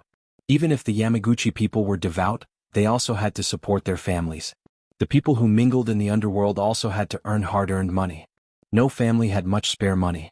It was already pious enough for them to come all the way to the immovable Wisdom King's shop to drink tea and worship the gods. They couldn't destroy their homes to worship Buddha. How many Japanese tourists came to China every year? There were only tens of thousands of Yamaguchi people in Japan. Those who could afford to come were 1 in 100, and these Japanese tourists who came to Tianan City were 1 in 1,000. Therefore, if they only relied on the Japanese to support the business and financial resources of Desanxian, it would not be a long-term solution. Therefore, they could only tap into the market in Tianan City. On a whim, Li Yundong inadvertently created a huge gimmick. With the secret help of all kinds of opportunities and various forces, Desanxian's reputation rose. It was no longer limited to the pedestrian street. For a time, it became a household name in Tianan City, known to all women and children. At this time, Li Yundong also knew that the expansion plan of Desanxian had matured, and they could take a step forward. This was just a small step, and they had only opened another branch in Tianan City. For the time being, Su Chan and the little foxes would be in charge of it. But everything was difficult at the beginning. The first branch had been opened, and the second and third branches would probably appear soon in the future. In the end, Desanxian would go out of the country and go to the world. There was an effect in the business world called the snowball effect or the flywheel effect. It referred to the accumulation of capital at the beginning. The accumulation of capital was the most difficult. It was like a person spinning a huge roulette. At the beginning, it was extremely strenuous and exhausting. However, once the difficulty of the initial stage was over, the snowball would roll bigger and bigger, thus creating a huge inertia. The flywheel would also roll faster and faster, and the person pushing it would save more and more effort. In the end, there was no need to push it at all, and it would spin quickly on its own. This was the nature of capital interest. It would constantly look for fresh blood to strengthen itself. Just like what Zhou Qin had said to Ding Nan in the school building, it's not that I'm vicious, but that the power behind me is too great. Power is like a beast. The stronger it is, the more it wants to eat people. The more harm anyone gives it, the greater its rebound. This is not something I can control. Everything in the world is the same. Whether it is business, politics, or cultivation, putting aside the superficial phenomenon and looking at the essence, in fact, the truth is the same. This is the true meaning of all things, returning to the root. As long as you master this root, no matter how dazzling or changing everything in the world is, you can never escape the essence of this root. There were a lot of people in China. Whenever a business made a little money, there would be countless people rushing into that business until the business was full. Then, there would be countless people losing everything. Only then would the jealous people calm down a little. Li Yundong's Desanxian became famous and quickly attracted the attention of the business community in Tianan City. Although many of them knew that Li Yundong had a great background in Zhou Qin's amazing power, they did not dare to use some dirty means to deal with this business star, but they still dared to compete with him in some reasonable business competitions. Besides, the theory of capital was right. Once there was a proper profit, capital would be bold. If there was a 10% profit, it would be guaranteed to be used everywhere. If there was a 20% profit, it would be active. If there was a 50% profit, it would be desperate. If there was a 100% profit, it would be able to trample on all human laws. If there was a 300% profit, it would dare to commit any crime even at the risk of being hanged. When Li Yundong opened the first tea shop of Desanxian, he had invested no more than 1 million yuan in the beginning, but in less than a month, his turnover almost broke through an astonishing 8 figures. Even after deducting the labor costs and costs, the profit was as high as an astonishing 800%. Such a sudden appearance of a high-profit industry instantly made many businessmen dizzy. Soon, many tea houses imitating Desanxian began to appear one by one. Some people were even like Zhao Yuzhen, setting up a tea house in front of the branch of Desanxian and fighting in the arena. All kinds of tea art activities were held in the city all day long. Some exaggerated ones even had clones of names. For a time, Tiansan Xian, Di San Xian, and so on swarmed up. It was really chaotic, which made Li Yundong, Su Chan, and the others not know whether to laugh or cry. However, no matter how many people followed the trend and how outrageous the tricks were, none of them was Li Yundong. After all, they didn't have the Medicine King tripod, so it was impossible for them to make immortal tea that could make people fascinated and intoxicated. Sometimes people were very stupid, but sometimes they were terrifyingly shrewd. At first, these tea houses attracted many customers with low prices and a lot of gimmicks, but after drinking a few times they soon found out, what the hell is this? Are you kidding me? This tea is far worse than immortal tea. Although Li Yundong no longer showed his face and used the Medicine King tripod to perform tea art, he also came up with a wonderful idea. He first placed the tea leaves in the Medicine King tripod, absorbed some of the medicinal power and spiritual qi accumulated by the Medicine King tripod for thousands of years, and then sold them at a very high price. In this way, the tea house grading system that Zhou Qin had started could finally be implemented. The Desanxian began to officially introduce several modified cards, namely Human Immortal, Earth Immortal, and Fairy Immortal, which corresponded to the name of the shop. They were also divided into 3 levels. Although the consumption mode was no different from other consumption modes, after the design of Ziyuan and Ruan Hongling, the workmanship of these cards was exquisite. Even the lowest level Human Immortal card was extremely exquisite. The pattern on it was a beautiful fairy dressed in antique silk and satin, concentrating on performing tea art. At the 4 corners of the card were flying auspicious clouds. The colors were bright and 3-dimensional. When held in the hand, it was really like a small work of art, which made people unable to put it down. Within Human Immortal card, it meant that the tea guests were already primary members of the Desanxian. They were qualified to enjoy most of the tea of the Desanxian and enjoy discounts. The Earth Immortal card was a valiant portrait of Lu Yu, the god of tea, with a feather fan and silk scarf. At the 4 corners of the card were green mountains and blue waters, full of poetry like a beautiful picture. However, if someone looked carefully, they would find that the portrait of Lu Yu drawn by Ziyuan was actually somewhat similar to Li Yundong. Unlike the issuance of the Human Immortal card, the Earth Immortal card could only be issued after a certain level of consumption had been accumulated. After the implementation of the card level system of the Desanxian, thousands of Human Immortal cards had been issued. There were also many wealthy businessmen who came to drink the fairy tea. In order to drink the fairy tea, they spent a lot of money and directly smashed the Human Immortal card into an Earth Immortal card.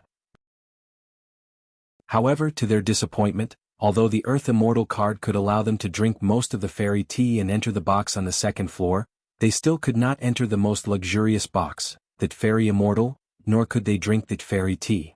If they wanted to upgrade to that Fairy Immortal card, it was useless to just spend money. In order not to let the fairy tea of the Desanxian become a victim of rich businessmen showing off their wealth, and thus make the Desanxian stink of money, Li Yundong, Feng Na, and the others discussed and decided to set a consumption limit.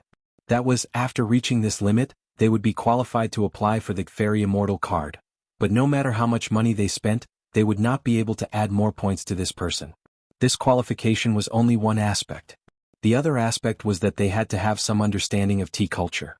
Therefore, they had to face the questions about tea culture from the most beautiful tea lady in the tea house. Only if they could answer them could they be qualified to enter the Fairy Immortal tea house. This made these businessmen confused. This was the first time they had encountered such a thing where they couldn't get anything done with money, especially these beautiful tea ladies. The questions were not only rare but also tricky and strange. Even the experienced tea gluttons might not know. The most important thing was that it was not easy for them to go back and figure out the problem. When they came back again, the tea lady had changed the question. This is AF * king trap. Some of the ill-tempered businessmen suddenly flew into a rage, but the tea ladies were also very professional. With smiles on their faces, they did not say a word of rebuttal. Although these businessmen were angry and depressed, they also knew the background of this tea house more or less. Naturally, they did not dare to be presumptuous. They just complained in their mouths and stomachs, and they still went back to study the knowledge of tea culture. Every time some rich businessmen returned in anger, they made up their minds not to go to this deceptive Desanxian again. However, when they saw Shen Wankai, who often appeared in a high-profile manner in some banquet venues, they had no choice but to go back and become students one by one. Some even specially invited a knowledgeable tea master to tutor them. What a joke. They were all so poor that they only had money left. Who didn't want to live a few more years? Who didn't want to have a healthier body? Look at Mr. Shen. Now his eyes were as sharp as an eagle's. When I saw him a month ago, I thought he was going to be buried. This was all for the immortal tea. Moreover, according to Mr. Shen, he has recently been rejuvenated. The doctor said that he actually has the ability to have children again. Even the treasured saber is not old, and it is even more heroic than before. What the hell? How old is this old man Shen? How can he still carry a spear and ride a horse like this? The rich businessmen were all dumbfounded. They didn't believe it from the bottom of their hearts, but looking at Shen Wansai's extremely energetic appearance, they had no choice but to believe it. Speaking of which, cultivators all cultivated the internal organs, so the pills refined were all aimed at the internal organs, or for conditioning, nourishing, or consolidating. Sometimes men's combat effectiveness was not strong, mostly because their bodies were deficient, and their essence, qi, blood, and qi were seriously insufficient. In the end, it led to a major deficiency of the liver and kidney, and the weakening of yang qi. Although the immortal tea was only soaked in the medicine king tripod for a while, the spiritual qi absorbed was enough to improve the weakness of the 5 internal organs and the lack of essence, qi and blood. Therefore, drinking the immortal tea did have such a magical effect. Especially when a rich businessman was lucky and suddenly got the answer of the tea lady, he got what he wanted and successfully upgraded to a celestial immortal card. After tasting the immortal tea smoothly, he suddenly seemed to have been reborn. That night, he went back to find his young wife and had sex with her 3 times. The next day he was triumphant and bragged to everyone he met. Although these rich businessmen ridiculed and didn't believe it on the surface, they believed it in private. One by one they scratched their ears and cheeks and crazily studied the tea culture. When the rich businessman, who was the first to taste the immortal tea, was about to drink it again a few days later, he was told, "Sorry dear customer, the celestial immortal card can only be consumed once. After consuming it once, it will automatically be downgraded to an earthly immortal card. You have to answer my question again and pass before you can drink it again." At this moment the rich businessman really burst into tears. He even had the thought of burning down the tea house. This is really too deceitful. But even though he was deceitful and angry, after crying no matter how resentful he was, he still went back and continued to study the tea culture honestly. Especially for someone like him who had tasted the sweetness of the tea, he couldn't stop. For a time, a strange tea culture trend was set off in the upper class of Tianan City and the surrounding cities. These rich people talked about tea when they saw people, as if they would be out of the game if they didn't talk. Under such circumstances, the Desanxian developed rapidly. After Li Yunyang and the others spent the spring festival, they soon ushered in the 2 solar terms of the spring equinox and the rain. Time passed day by day, and the date came to the most important period of the year for cultivators, the waking of insects. Chapter 825. In the inner hall of the Yinyang sect on Mount Wuhua. This was a huge and spacious grotto, surrounded by mahogany shelves with all kinds of books and dazzling medicine bottles. This grotto faced south and was extremely deep. It was a cultivation treasure land that Jing Yuan had spent a lot of effort to find and build. Although there were many twists and turns inside, there was a hole in the front and 3 exits in different directions at the back. Could be said that a cunning rabbit had 3 burrows. The front and back of this grotto were ventilated, and there was a natural hole above it. This hole almost went straight to the top of the mountain, where the blue sky could be seen with the naked eye. Moreover, Zheng Yuan had set up a sophisticated magic circle on the hole above his head, which could only be used to exit but not to enter. If he was attacked from all sides, the Yang spirit could escape through this hole, but it was impossible for outsiders to use the Yang spirit to sneak in and attack him quietly. In this grotto, there was also a very deep pit on the ground, which had been dug by Zheng Yuan in order to refine the Hell Wuzhang enchanting jade. It was not only densely covered with magic circles, but also piled up with corpses and medicine dregs. The yin qi was so strong that it was like hell. Zheng Yuan had spent a lot of money and time on this cultivation mansion. It was an excellent cultivation treasure land. Not only did it seize the magical creation of heaven and earth, but it was also a unique and ingenious place. When cultivators cultivated in this grotto, there was a cave leading to the sky above their heads and a deep pit of yin qi under their feet. It could be said that it was connected to the 9th heaven and the 9th earth. In a breath they could collect the yin and yang qi of heaven and earth. The yin-yang sect was a big cultivation sect in the Chinese cultivation world since ancient times. Its origin was extremely ancient and could even be traced back to the Yellow Emperor himself. When the Yellow Emperor asked Qi Bo about the cultivation method, Qi Bo asked him to teach the Yellow Emperor the art of yin and yang. This was the origin of the yin-yang sect. The cultivators of the yin-yang sect had a doctrine and an unswerving concept of cultivation, which was that the reason why mortals were weak was that they were injured by the intersection of yin and yang. This meant that the reason why ordinary people were getting weaker was that they were injured by improper behavior in the intercourse of yin and yang. Therefore, the yin-yang sect took this as their fundamental doctrine and proposed that the reason why the saints were strong was because of the intersection of yin and yang. Although only a few words were changed, the meaning was completely different. The cultivators of the yin-yang sect believed that since ordinary people did not know the art of plucking, they would behave improperly during intercourse, resulting in injuries to the kidneys, body, and mind. In the end, their essence, qi, and spirit would be depleted. Quantitative change would lead to qualitative change, and the strong would slowly become weak. Then, the sages who knew how to cultivate could use the correct method to pluck the yin and yang during intercourse. So what is the right way? Zhang Ding, a Taoist priest of the yin-yang sect in the Tang dynasty, had written a cultivation classic called Dongshenzi that had been passed down through the ages. This book was another classic of the Yin-Yang sect after the 8 trigram scripture, and it was still regarded as a supreme classic by the Yin-Yang sect. In this ancient book it was stated that of all things in the world, only man is the most precious. A man's desire is the most important thing. Lawful embodiment of heaven and earth, yin and yang. Those who understood the truth would nourish their nature and prolong their life. Those who were slow would harm the life of heaven and earth. It meant that sexual intercourse should follow the laws of heaven and earth, and follow the principles of yin and yang. Only then could one prolong life and strengthen one's foundation. This kind of cultivation method was originally the truth of the world, and it was human nature. The Yin-Yang sect used to be strong for a time, but as a big tree has withered branches, during the Wei, Jin and northern and southern dynasties, the Yin-Yang sect once bewitched the foolish people in the countryside and raped them. For a time the heavens were angry and the people resented them. The cultivation world rose up to attack them. Then, during the Taiwu emperor of the northern Wei dynasty, the northern celestial master Taoist Ko Chenji initiated a reform of Taoism. He publicly abolished the sexual techniques of Taoism, and listed this cultivation method as forbidden. Anyone who cultivates this technique will be attacked by the whole world. After that, the Yin-Yang sect declined greatly. It was not until the Tang dynasty that the Tang people opened up and the Yin-Yang sect rose again. Only then did Zhang Ding write a book and publicize the way of yin and yang with the book Dongshenzi. For a time, the Yin-Yang sect was popular from the nobles and ministers to the common people. But unfortunately, at this time the Fox Zen school rose.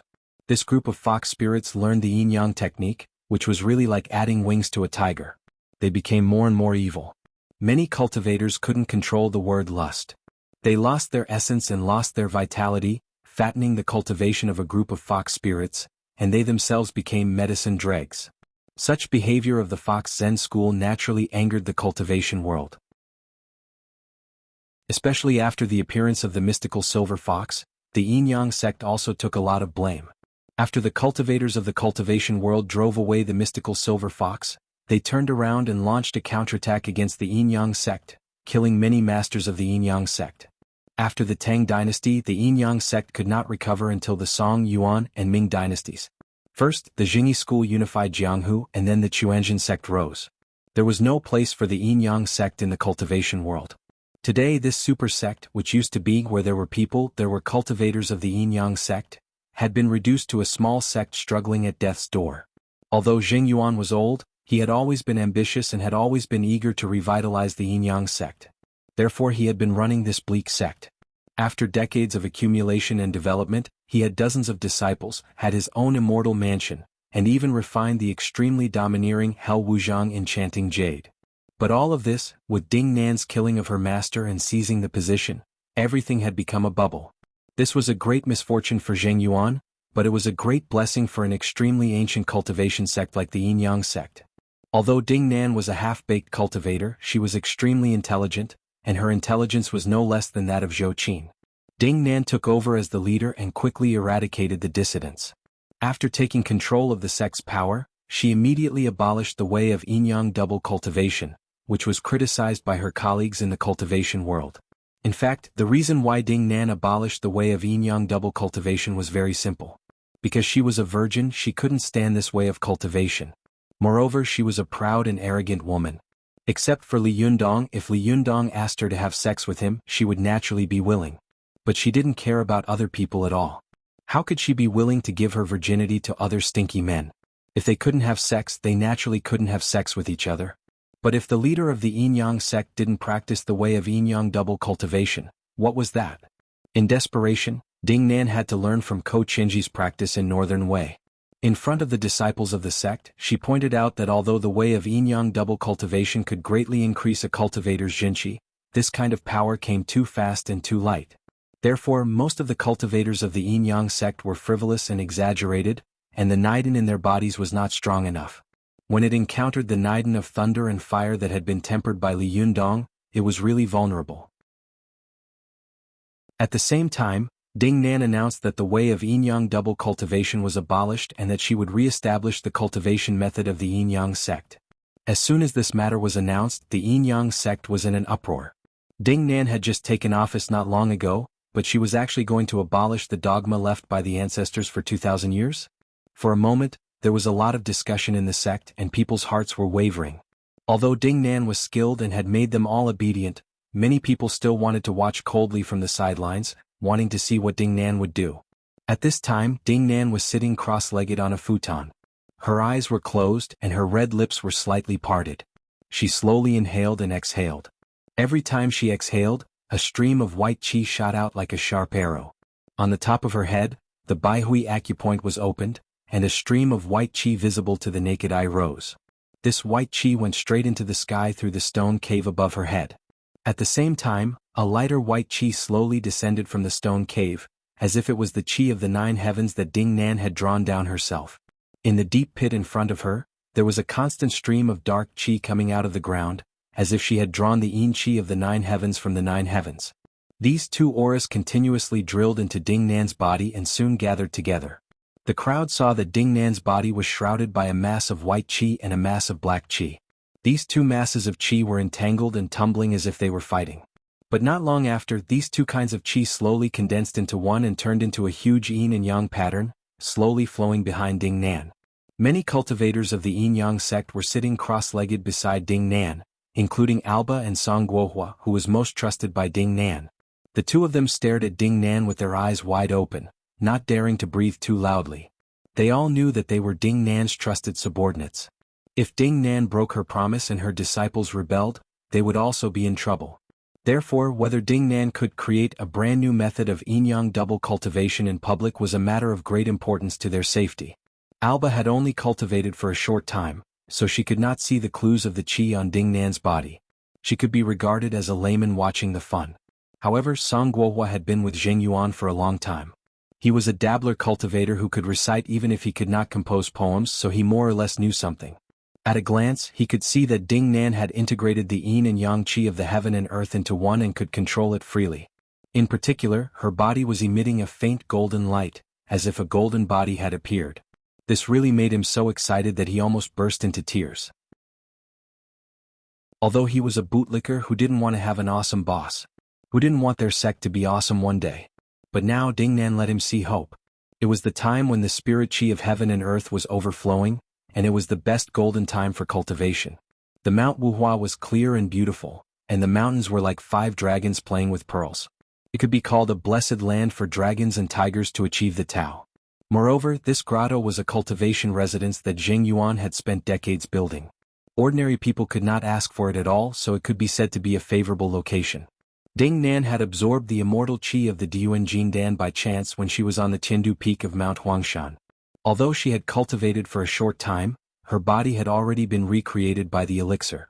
She was also intelligent and had a strong comprehension. She had long had the foundation and qualifications to soar into the sky. The combination of the right time, the right place, and the right people immediately created Ding Nan's amazing cultivation in the future. Although Ding Nan strictly prohibited and abolished the way of yin-yang dual cultivation between men and women, she carried forward the way of yin-yang dual cultivation between heaven and earth. She advocated collecting the yang qi of heaven and gathering the yin qi of earth, and placing the 2 qis in her own furnace to attack each other. She would then collect the yin to supplement the yang and strengthen herself. Although this cultivation method was not original, it was indeed the highest realm of yin-yang dual cultivation in the yin-yang sect. Although others understood the principle, they did not have the ability to cultivate it. Even Zheng Yuan could not do it, because he was not a body recreated by the elixir and could not stand the cultivation method of yin-yang dual cultivation between heaven and earth. But Ding Nan endured it and successfully broke through to the Jinshan phase. Although she could not directly place the yang spirit in the heavenly thunder to temper and absorb the spiritual qi of heaven and earth during the thunder retribution period, it was still possible to wet a small bath at the edge of the thunderclouds and take a small advantage. Ding Nan had successfully caught the last train of the thunder retribution and also successfully shocked her subordinates. When she finished her cultivation, stood up, and opened her bright eyes, everyone in the stone room had already prostrated themselves on the ground. In the past, they had shamelessly complimented Ding Nan and said, "Sect leader Wu Hua, your spiritual power is divine. You are the only one in the world." It was not that they did not feel disgusted, but in order to survive, they had to be thick-skinned and shout like this. But now Ding Nan had convinced them all. At such a young age, she could easily reach the Jinshan phase with the highest cultivation method of the yin-yang sect. This was really shocking. Jinshan was a realm that every cultivator dreamed of. Cultivating to this realm meant that a cultivator had the admission ticket to the Thunder Retribution. Although the position after entering the realm might be different because of their different cultivation, they were still qualified to face the heavenly thunder. Being able to survive the Thunder Retribution meant that this cultivator had the hope of becoming an immortal or a sage. It meant that a sect could rely on this person's own strength to revitalize it and carry it forward. In the future they would no longer have to look at the cultivators of the big sects such as the Jingyi school and the Chuanzhen school. Therefore this time they were all sincerely convinced and shouted, "Sect leader Wu Hua, your spiritual power is divine. You are the only one in the world." At this moment, they all firmly believed that the cultivation world would undergo great changes because of their sect leader. Ding Nan was also looking at her hands at this time. She felt an unprecedented powerful force filling her body. This kind of power made her want to look up at the sky and laugh wildly. She knew that her cultivation had finally caught up. She finally had the qualifications to stand in front of Li Yundong and compete with him. She also finally had the strength to defeat Zhou Qin. "Li Yundong, I won't let you look down on me. You can hate me, curse me or hate me, but I won't let you look down on me and ignore me." Ding Nan suddenly clenched her fists, her eyes shining with ambition and excitement. "Li Yundong, I won't let you look down on me. I'm going to give you a big surprise. And, Zhou Qin, just you wait. I Ding Nan am coming. The Great Flood is coming. When I write the Great Flood I will make up for the previous chapter." Chapter 826. Time passed by quickly. After the Spring Festival, the land of China quickly welcomed the two solar terms of spring and rain. After the Spring Festival, it meant that the lifeless winter had passed and the spring season, which was full of vitality, had arrived.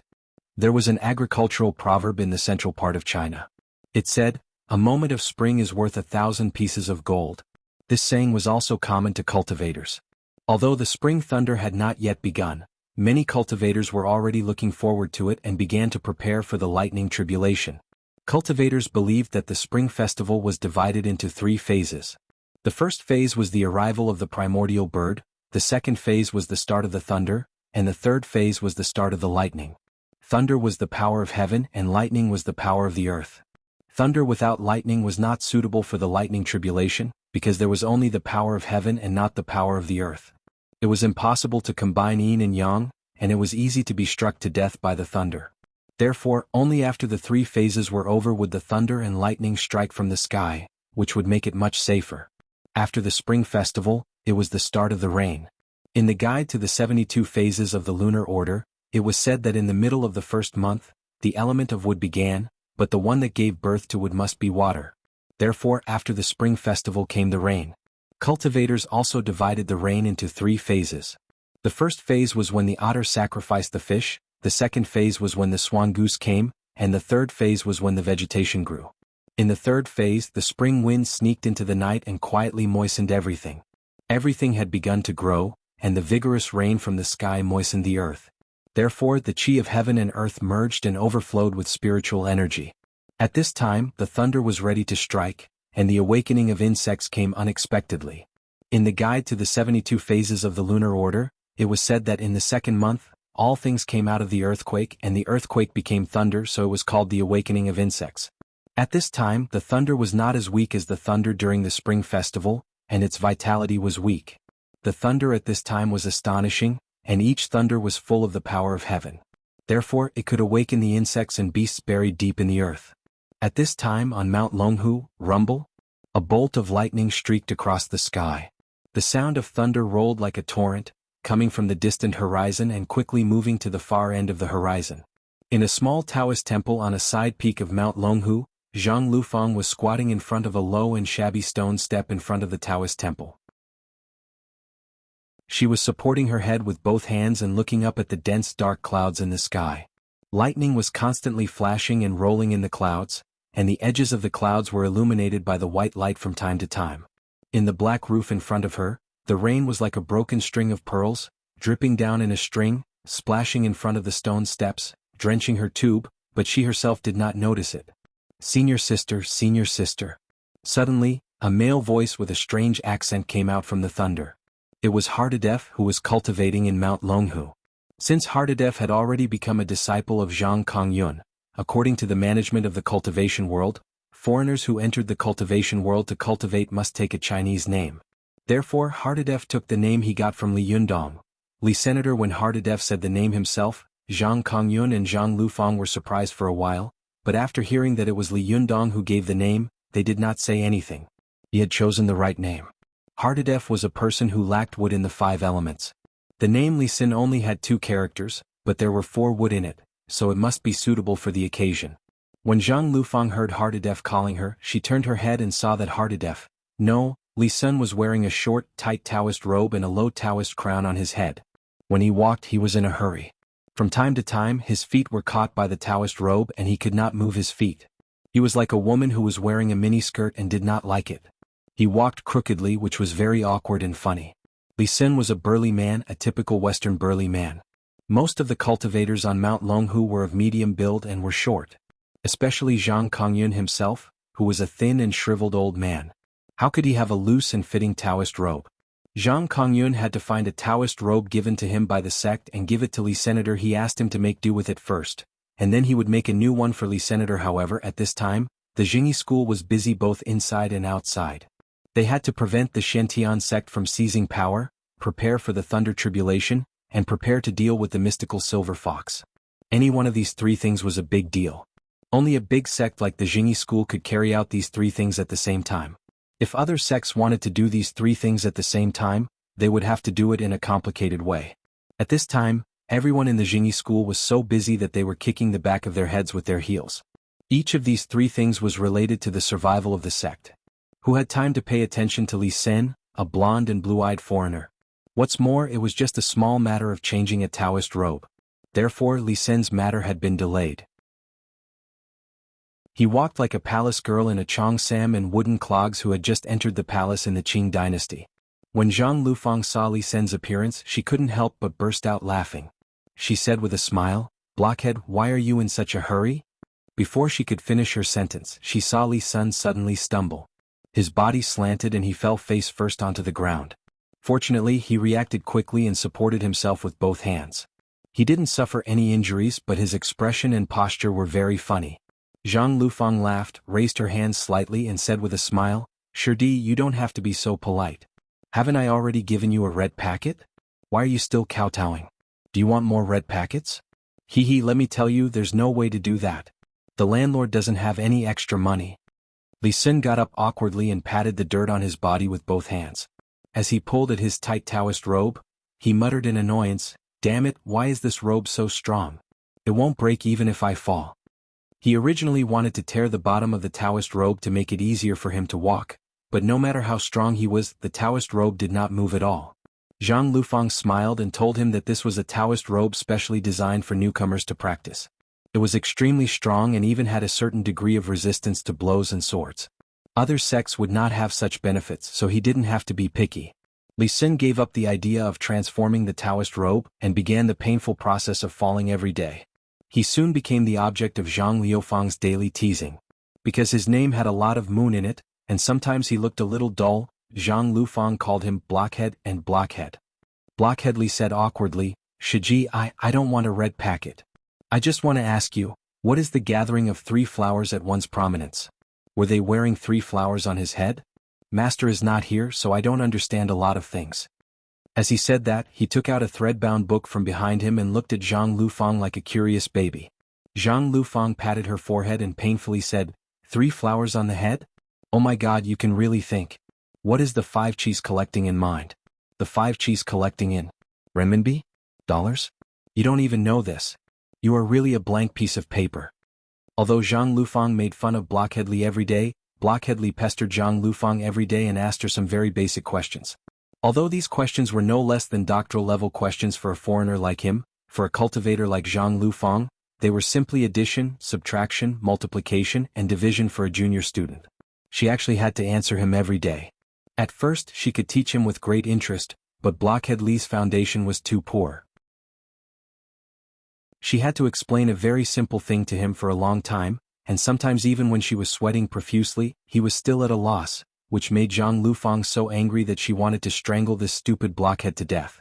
After a long time, Zhang Lufang felt pain when she saw Blockhead Li ask such questions. Blockhead Li looked at Zhang Lufang with a silly smile. He didn't know that his Shiji was annoyed by him asking such questions. He was like a child looking at a famous teacher, full of expectation. Zhang Kongyun was now in seclusion, preparing for the thunder retribution.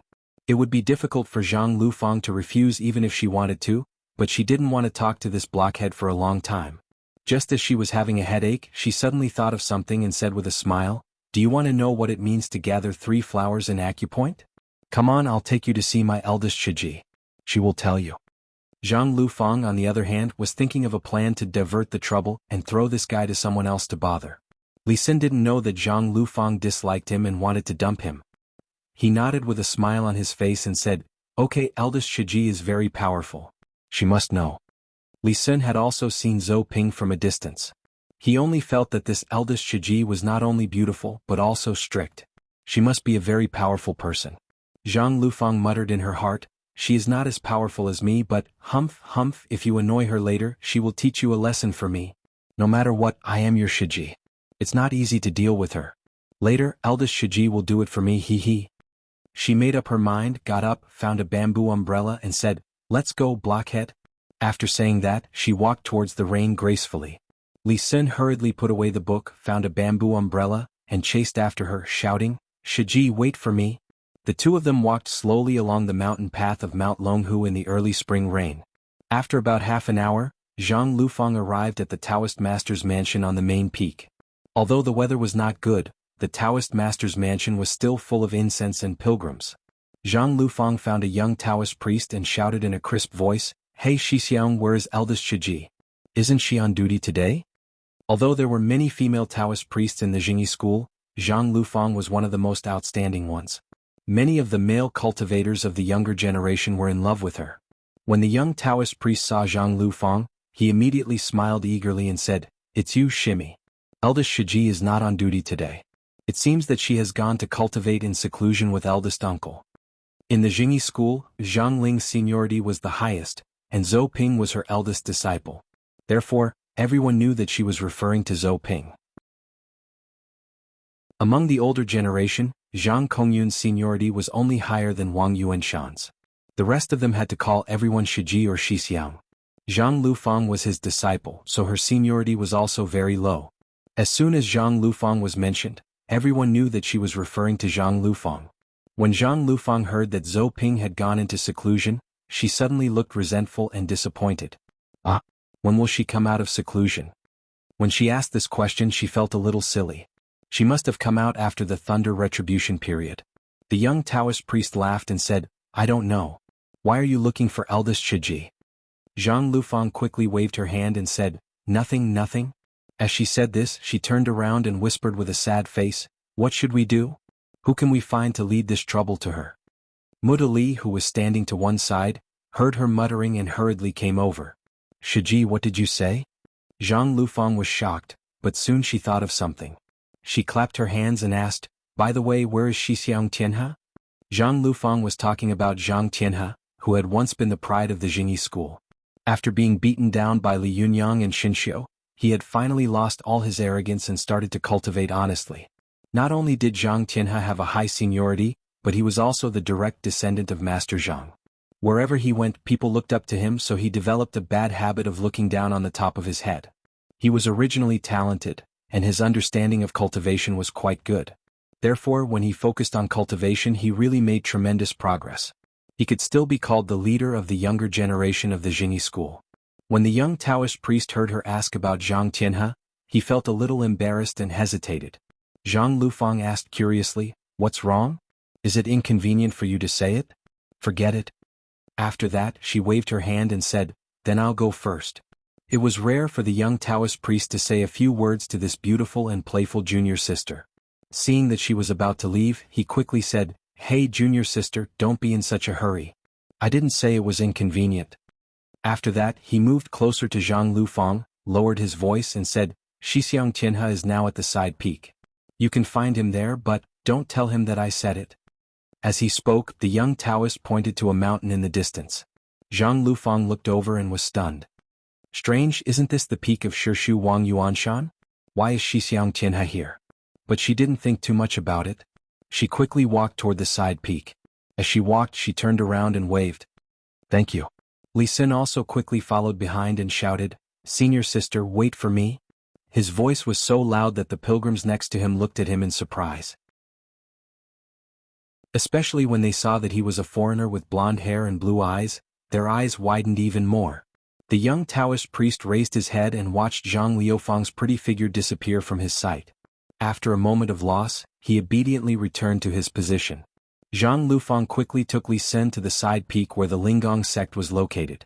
As soon as they reached the foot of the mountain, Zhang Lufang suddenly felt a sharp sword qi piercing through the air and fiercely stabbing toward her. Chapter 827. The sword qi was so fierce that Zhang Lufang didn't expect that she would be attacked in the territory of Mount Longhu. She was so scared that she almost couldn't react. But very quickly this sword qi swiftly flashed past Zhang Liufang's side, chopping down on the hard stone steps of the mountain path, cleaving open a crack on the bluestone pavement. Mutali stared blankly, his mouth unable to close for a long time. How dare you trespass the forbidden area of Mount Longhu? A rough voice rang out like thunder, and soon a fierce-looking Taoist priest appeared in front of them like a ghost. Zhang Lufang took a closer look and found that she didn't know the Taoist priest. She stammered, who are you? I'm not an outsider, I'm. Before she could finish speaking, the Taoist priest suddenly laughed and said, Oh, it's you, Shernice. How is your master? He's about to undergo the lightning tribulation, isn't he? Zhang Lufang asked curiously, You know my master? The Taoist priest laughed and said, When I met your master, you weren't even born. Zhang Lufang blinked her eyes and giggled. So you're my Sherbua? How should I address you, Sherbua? The Taoist priest smiled and said, You can call me Immortal Linghua. Shernice, what are you doing here? Didn't your master tell you that this place has been sealed? Zhang Lufang shook her head blankly. I don't know. Why is it sealed? Immortal Linghua smiled and said, It's none of your business. Tell me, what are you doing here? If there's nothing else, leave quickly. Zhang Lufang said, Is Xixiang Tianhe here? I have something to talk to him about. Immortal Linghua thought for a moment and said, Zhang Tianhe? How do you know he's here? Zhang Lufang giggled and said, I can calculate with my fingers 500 years in the future and 5,000 years in the past. Seeing her naughty look, Immortal Linghua couldn't help laughing. You little girl, you were naughty when you were young and you're still like that when you grow up. Well, I won't ask. He's in the cave halfway up the mountain. You can go in and find him yourself. Zhang Lufang was overjoyed. Thank you, Sherbua. Then she waved her hand and said to Li Xin, who was a little nervous, Let's go, blockhead. Immortal Linghua's face suddenly darkened. Wait, he can't go in? Zhang Lufang immediately said anxiously, Uncle Linghua, he's also a disciple of our Jingyi school. Why can't he enter? Reverend Spirit Flame's face was ashen as he said, Those who are not of our race must have a different heart. Immortal Linghua's face was livid. Zhang Lufang was a little angry, but her face was full of pleading. She said pitifully, Uncle Linghua, he is my master's disciple and also my junior brother. You won't disrespect my master and your poor martial nephew, right? I Xixiang Tianhe Qt go in. Tiant he, Li Sei, Shan, I said, Zhang Lufang was beautiful and very popular, so Reverend Spirit Flame hesitated for a moment before sinking into contemplation. Seeing this, Zhang Lufang suddenly pulled Li Sun and said, Blockhead, run? Then she pulled Li Sun and ran inside. Immortal Linghua was so angry that he couldn't help shouting, Stop! Zhang Lufang turned back and made a face at him. She said with a smile, Thank you, Immortal Linghua. I'll treat you to dinner later. Immortal Linghua couldn't help but laugh and shake his head. This little girl? The corners of his eyes were full of love for the younger generation. Zhang Lufang barged in with Li Senator. She laughed all the way until she was out of breath. Her heart was filled with the pride of having done something bad. After a while she arrived at the mountainside. She looked around and suddenly found a place overflowing with spiritual qi and sword qi soaring into the sky. Her heart moved and she walked towards that place. The side peak where the Linggong sect was located was extremely large. Could be said that two peaks were connected. One was the peak where the Taoist temple of the Linggong sect was located. The fierce battle between the Chinese cultivation world and the Japanese cultivation world took place on this peak. The other peak next to it was the peak where the Fengqin stone imprisoned Wang Yuanshan. Right now, Zhang Lufang was heading towards the mountain peak where Wang Yuanshan was imprisoned. She led Li Xin for a while and sure enough, halfway up the mountain they walked along the mountain path for a while. Suddenly, the willows darkened and the flowers brightened. In front of them was a huge stone cave. At the entrance of the cave stood two Taoists in their 30s. When they saw Zhang Lufang and Li Sen, they sternly shouted, "Who is it?" Zhang Lufang quickly said, "It's me, Zhang Lufang." The two Taoist priests immediately relaxed their vigilance and laughed, "It's Junior Marshall's sister." As they spoke, they looked at Li Sen in surprise as if they did not understand why he was here. Zhang Lufang smiled and said, "I'm looking for Tianhe Shixiang. Is he here?" The two Taoist priests asked curiously, "How do you know Zhang Tianhe is here?"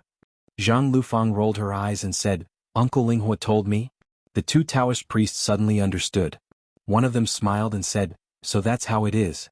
He is indeed here. Do you want me to call him?" As soon as the man finished speaking, Zhang Tianhe's voice was heard softly.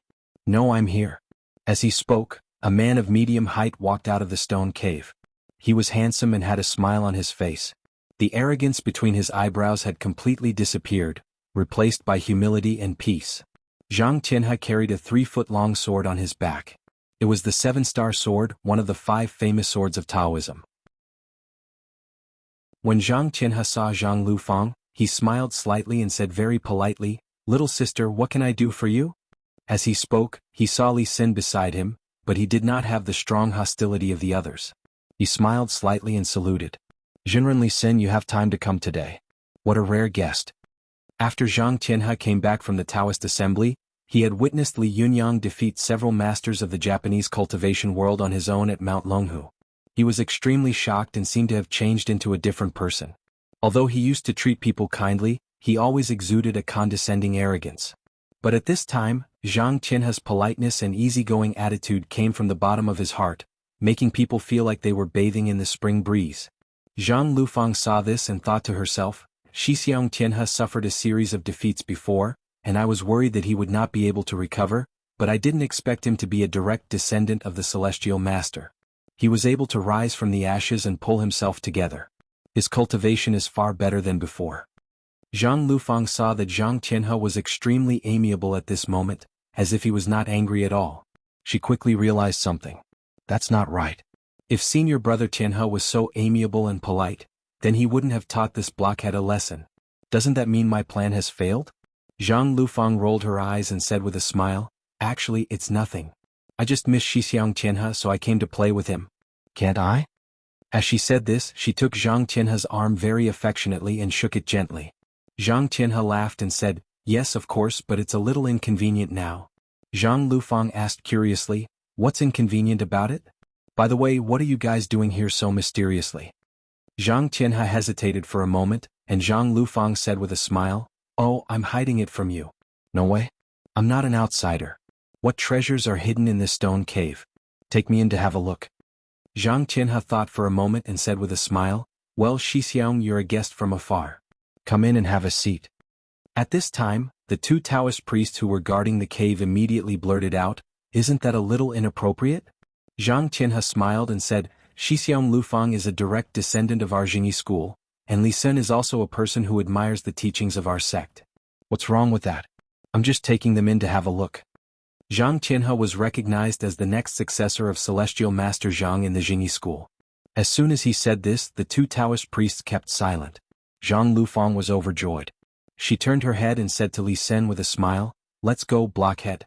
Let's go in and see what these guys are up to." The two of them followed Zhang Tianhe into the stone cave. At first, the entrance to the stone cave was quite large, but the further they went, the narrower it became. Gradually, both sides could only accommodate one person. There was no light in the depths of the stone cave. It was almost impossible to see one's fingers in front of them. Zhang Tianhe walked in front of them. No one saw him move, but the sword on his back automatically flew out, buzzing and emitting a white light, illuminating the path under their feet. Zhang Lufang had seen the 7-star sword before, so she didn't think it was strange. However, Li Sen's eyes were fixed on it, and his eyes were filled with envy. Zhang Lufang saw his expression and was secretly moved. She was about to speak when she suddenly heard Zhang Tianhe say, "Be careful." As he spoke, he suddenly stopped in his tracks and turned around to greet the two of them. Then he leaped and disappeared from where he stood. Only the 7-star sword was still floating in the air, illuminating the way for them like a searchlight. Zhang Lufang took a closer look and saw that there was a huge grotto in front of her. It was the size of 3 football fields, and the road under her feet had been cut off.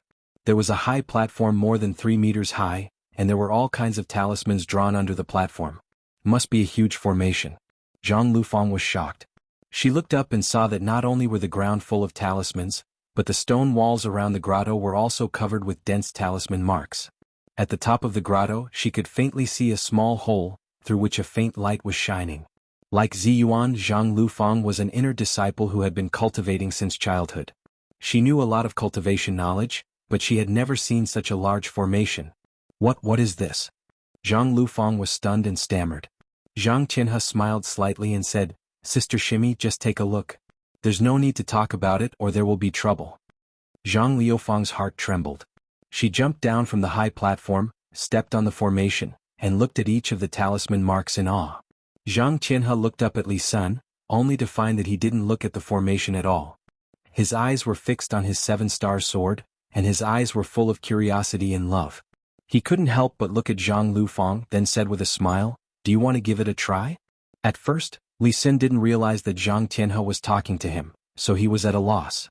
When Zhang Tianhe said it again, Zhang Lufang shouted, Hey blockhead, I'm talking to you. Li Sun seemed to wake up from a dream and said blankly, Ah? What? Although Zhang Tianhe was also a cultivator, he was young and didn't have the deep xenophobia of older cultivators. He smiled at Li Sun and said, Do you want to give it a try? As he said this, he controlled the 7-star sword to float in front of Li Senator. Li Sun couldn't believe his ears. He stared at the glowing 7-star sword in front of him in surprise and said, Can I try? Zhang Lufang pursed her lips and said with a smile, Blockhead, I asked you to try. Just do it. Li Sun gathered his courage and stretched out his hand to grab the 7-star treasured sword. However, he suddenly felt a huge force coming towards him. It was as if he was riding on a wild horse that was carrying him and leaping out. When the 7-star treasured sword felt that someone else was holding onto it, it immediately began to struggle frantically. In an instant, it brought Li Sun into midair and jolted him like a wild horse. In the blink of an eye, Li Sun was shaken down from midair. Li Sun let out a blood-curdling scream. Just as he was about to break his tendons and break his bones, Zhang Tianhe reacted quickly and pulled him back, allowing him to regain his balance and land on his feet. Zhang Tianhe smiled apologetically and said, Sorry, I was careless. As he said this, he waved the 7-star sword with one hand, then pointed his finger and said, Tut. The 7-star sword suddenly froze in the air. It no longer made a buzzing sound or trembled. Zhang Tianhe smiled and said, Jinren Li Sun, why don't you try again? Li Mutu was so scared just now that he didn't dare to try again. He looked timid. Zhang Lufang, who was next to him, saw his timid look and was so angry that she kicked his leg. I asked you to try, so just try. What are you afraid of? Only then did Li Sun dare to reach out and gently hold the hilt of the sword. This time, the 7-star treasured sword did not struggle anymore. It was like an ordinary treasured sword. Li Sun tried waving it a few times, as if he was a child who had obtained a treasure. He waved his hands and feet, gesticulating. Zhang Lufang giggled while Zhang Tianhe looked at him with a smile. Just as he was about to speak, they suddenly heard a loud rumble coming from outside. The sound was so loud that it shook the 2 people in the stone cave. Zhang Lufang exclaimed, What a frightening heavenly thunder! Is someone going through a lightning tribulation? The power of heavenly thunder would only be fully displayed when someone was going through a lightning tribulation. Zhang Lufang and Zhang Tianhe looked at each other and said in unison, Let's go and take a look. The 2 of them leaped and ran outside. Zhang Tianhe was the fastest and he disappeared in an instant. Li Sun, on the other hand, didn't seem to notice as he continued to swing his 7-star treasure sword. Zhang Lufang jumped onto the high platform and found that Li Sun was still waving the sword. She couldn't help but laugh and say, Hey Muta, let's go. Stop playing. Li Sun reluctantly stroked the 7-star treasured sword with his finger. He responded and quickly ran toward Zhang Lufang. But at this time he was a little anxious and unconsciously took a big step forward. Immediately, the Taoist robe under his feet pulled at his feet, causing him to stumble and fall forward. Li Sun's eyes and hands were quick. He stabbed the 7-star sword into the ground, and with a clanging sound, he used the sword as a support to stabilize himself. Zhang Lufang was scared and shouted, Hey, are you okay? Li Sun was also scared and turned pale. He stammered, I'm fine. He pulled the seven-star sword out of the ground. After he climbed up the high platform, he smiled at Zhang Lufang embarrassedly and handed the sword to her. Zhang Lufang didn't take it. She just rolled her eyes and said, "You can even fall like this? I really admire you. Let's go, we shouldn't stay here any longer." As she spoke, she muttered to herself along the way and quickly left with Li Senator. However, none of them knew that when Li Xin used the seven-star sword to support his body, the extremely sharp blade of the seven-star sword had broken a rune on the giant magic array. It was this crack that was less than an inch long that had caused a great disaster. You're tuning in to the Han Li's Wuxia Adventures YouTube channel. We're so grateful for your support, and don't forget to subscribe to join us on this incredible journey through captivating stories. Your generosity through donations truly makes a world of difference, as it's the primary source of revenue that allows me to expand and enhance this channel for you. Thank you from the bottom of my heart for being a part of this adventure.